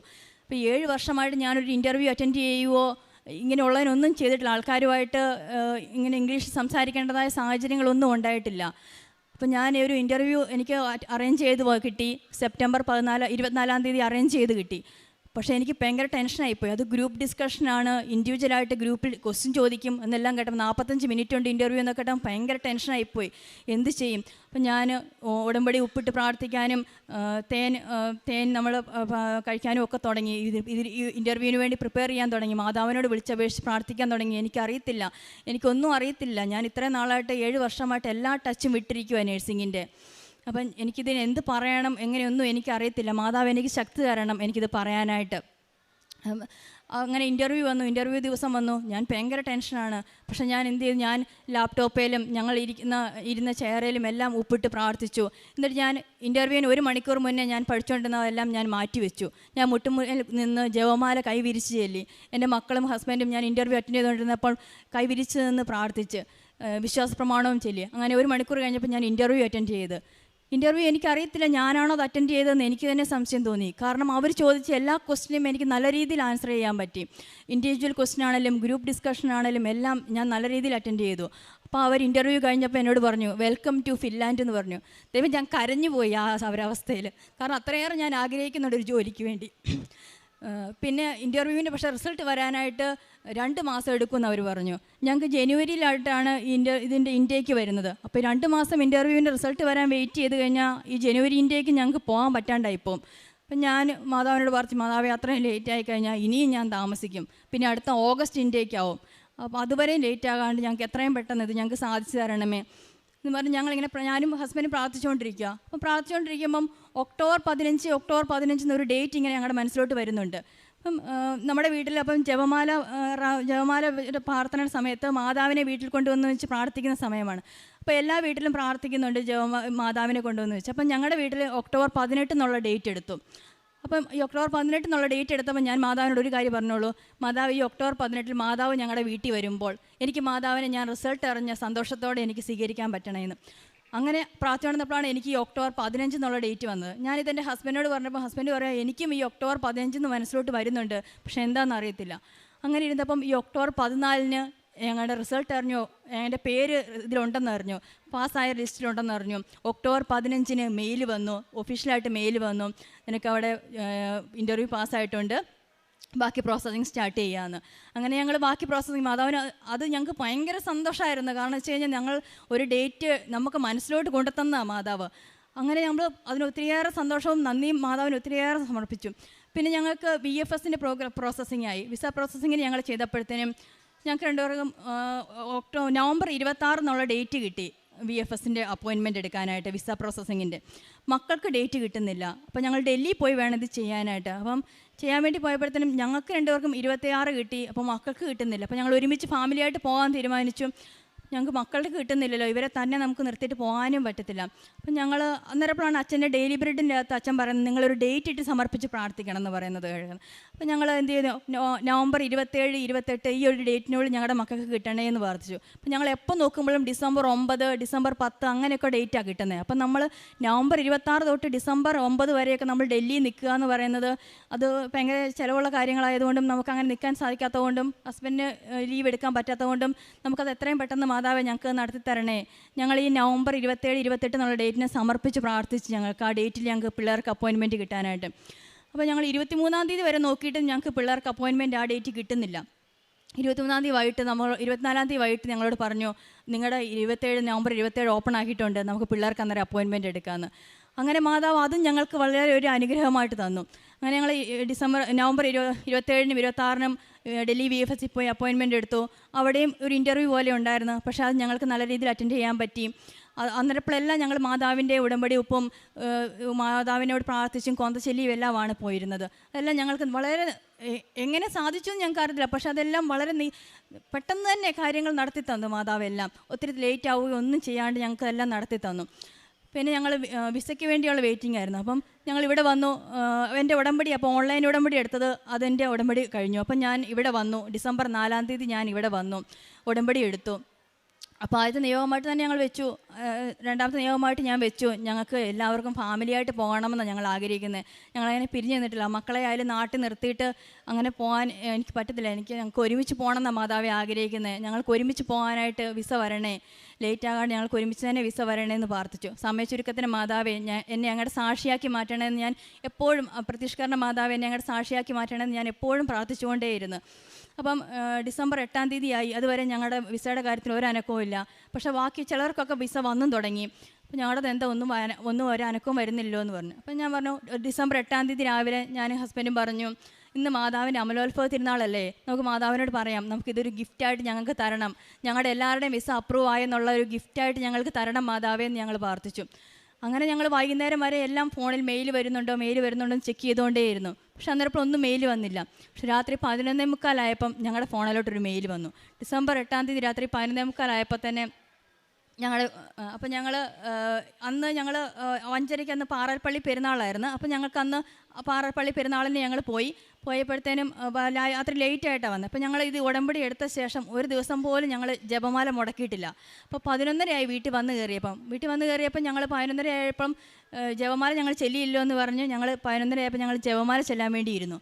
അപ്പോഴത്തേനും 11:45 എൻ്റെ ഫോണിലോട്ട് മെയിൽ വന്നു, വിസ അപ്രൂവ് ആകുന്നതിൻ്റെ പ്രോസസ്സിങ് തുടങ്ങുവാന്നും പറഞ്ഞു. അപ്പുറത്തേനും ഞങ്ങൾ ജപമാല വളരെ തീക്ഷ്ണമായിട്ട് ചൊല്ലി പ്രാർത്ഥിച്ചു.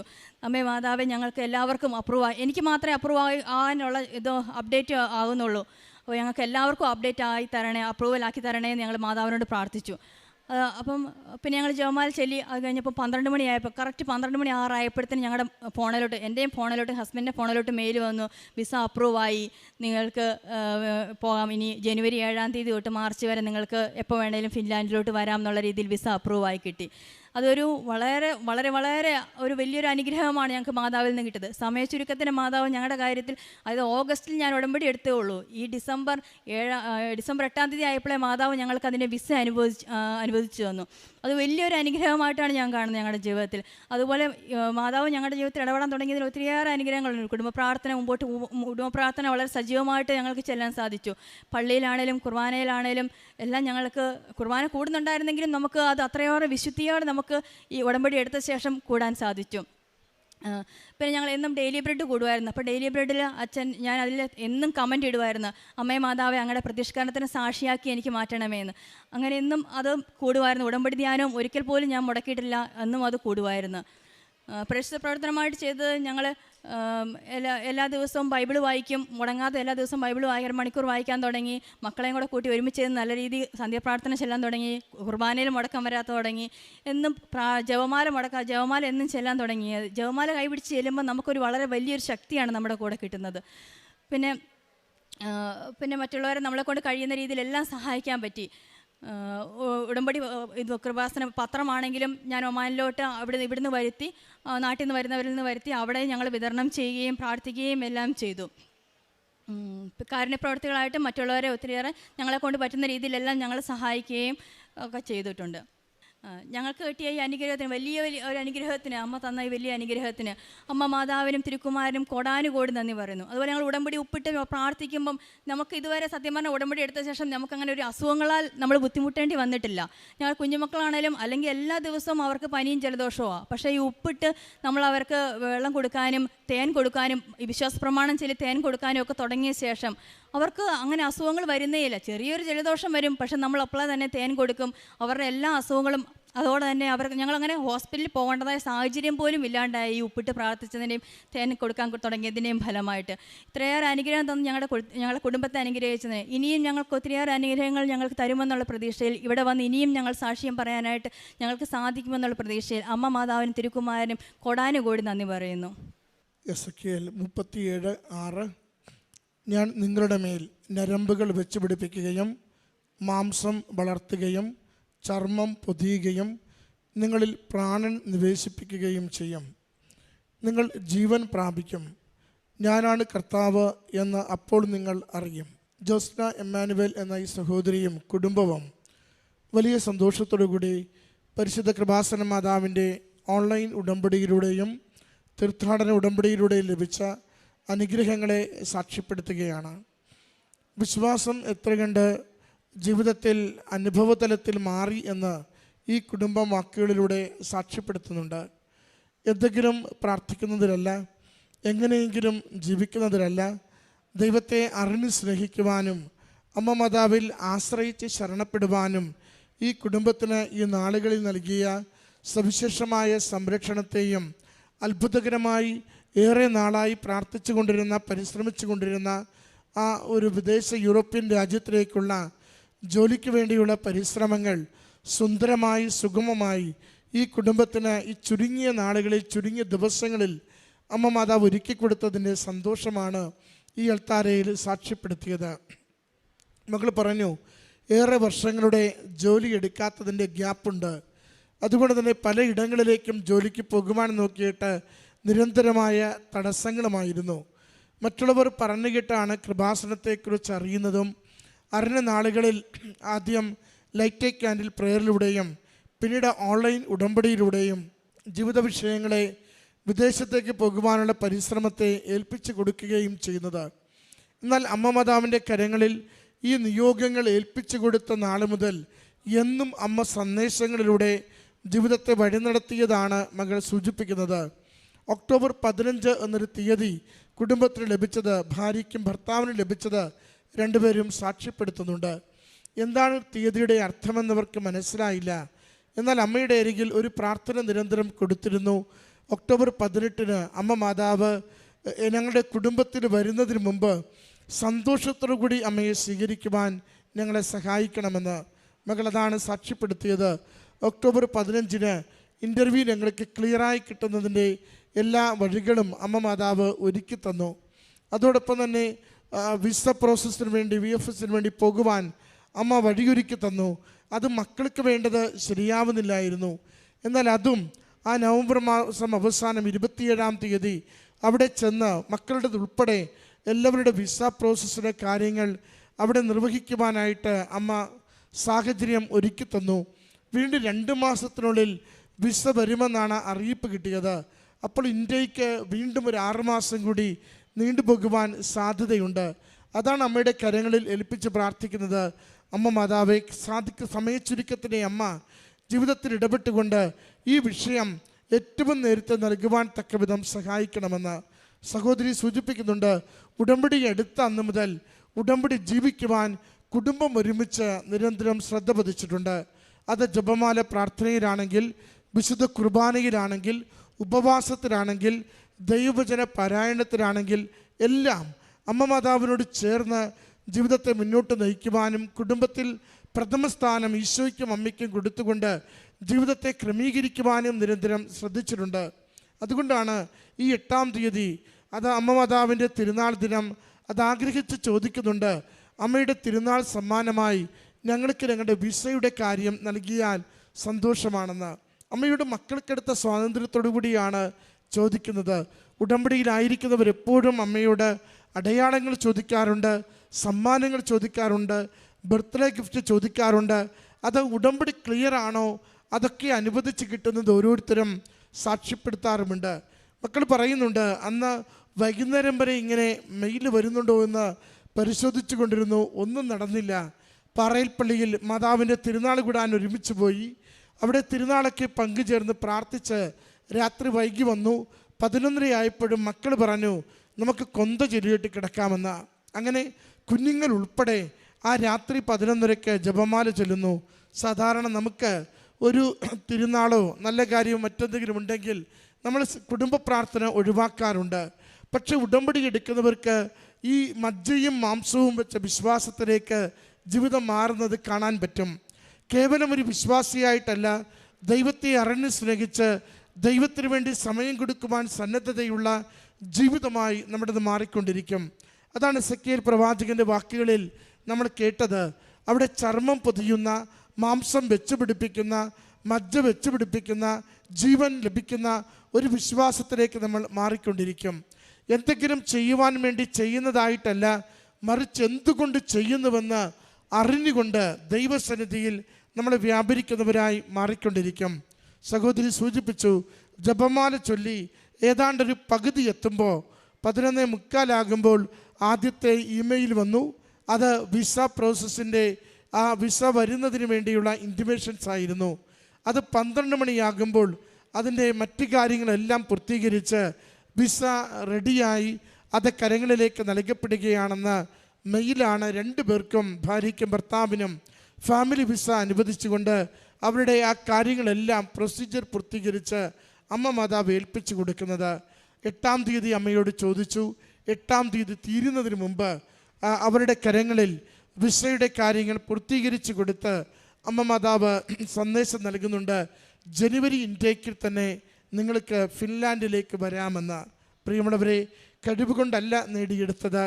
അവരുടെ നിരന്തരമായ പരിശ്രമങ്ങൾ ഏറെ തവണ പരാജയപ്പെടുമ്പോൾ ഉടമ്പടിയിൽ അമ്മ മാതാവിൻ്റെ കരങ്ങളിൽ ഏൽപ്പിച്ചു കൊടുത്ത് ശരണപ്പെട്ട് പ്രാർത്ഥിക്കുന്നത് അനുഗ്രഹമായി കുടുംബത്തിന് മാറ്റിക്കൊടുക്കുകയാണ്. അതിൻ്റെ സന്തോഷമാണ് ഈ കുടുംബം ഈ എൽത്താരയിൽ പങ്കുവെക്കുന്നത്. ഉടമ്പടി എപ്പോഴും ഭാരങ്ങൾ ലഘൂകരിച്ചു തരും, സാധ്യതകൾ തുറന്നു തരും, തടസ്സപ്പെട്ട് കിടക്കുന്നത് മാറ്റിത്തരും. നമ്മുടെ ജീവിതത്തിന് മേൽഗതിക്കുള്ള വഴികൾ നമുക്കെപ്പോഴും ചൂണ്ടിക്കാണിച്ചു തന്ന് ഞാൻ കൂടെയുണ്ടെന്ന് അമ്മയുടെ സംരക്ഷണം അനുഭവിക്കുവാൻ നമ്മളെ എപ്പോഴും സഹായിച്ചു കൊണ്ടിരിക്കും. അതിൻ്റെ സാക്ഷ്യമാണ് ഏറെ ക്ലേശമുള്ള തടസ്സങ്ങളിൽ നിന്ന് ജീവിതം സുഗമമായി സുരക്ഷിതമായി ആഗ്രഹിച്ചിരുന്ന യൂറോപ്യൻ രാജ്യത്തിലേക്കുള്ള മൈഗ്രേഷൻ, അതിൻ്റെ എല്ലാ വഴികളും തുറന്നു കൊടുത്ത് ഈ കുടുംബത്തെ അനുഗ്രഹിച്ചുവെന്ന് ഈ അൾത്താരയിൽ സാക്ഷ്യപ്പെടുത്തുന്നത്. അമ്മയുടെ കരങ്ങളിൽ വിശ്വാസത്തോടെ ജീവിതത്തെ ഏൽപ്പിച്ചു കൊടുക്കാം. വിശ്വസ്തയോടുകൂടി ഉടമ്പടി ജീവിക്കാം. അമ്മ നമുക്ക് വേണ്ടി വലിയ കാര്യങ്ങൾ, നല്ല കാര്യങ്ങൾ, ആഗ്രഹിക്കുന്ന നിയോഗങ്ങൾ അനുഗ്രഹമായി ഈശോയിൽ നിന്ന് നേടിത്തരും. ഈ കുടുംബത്തിന് ലഭിച്ച അനുഗ്രഹങ്ങൾക്ക് അമ്മയ്ക്കും ഈശോയ്ക്കും നന്ദി പറഞ്ഞ് കരങ്ങളടിച്ച് ഈ സാക്ഷ്യം നമുക്ക് സമർപ്പിക്കാം.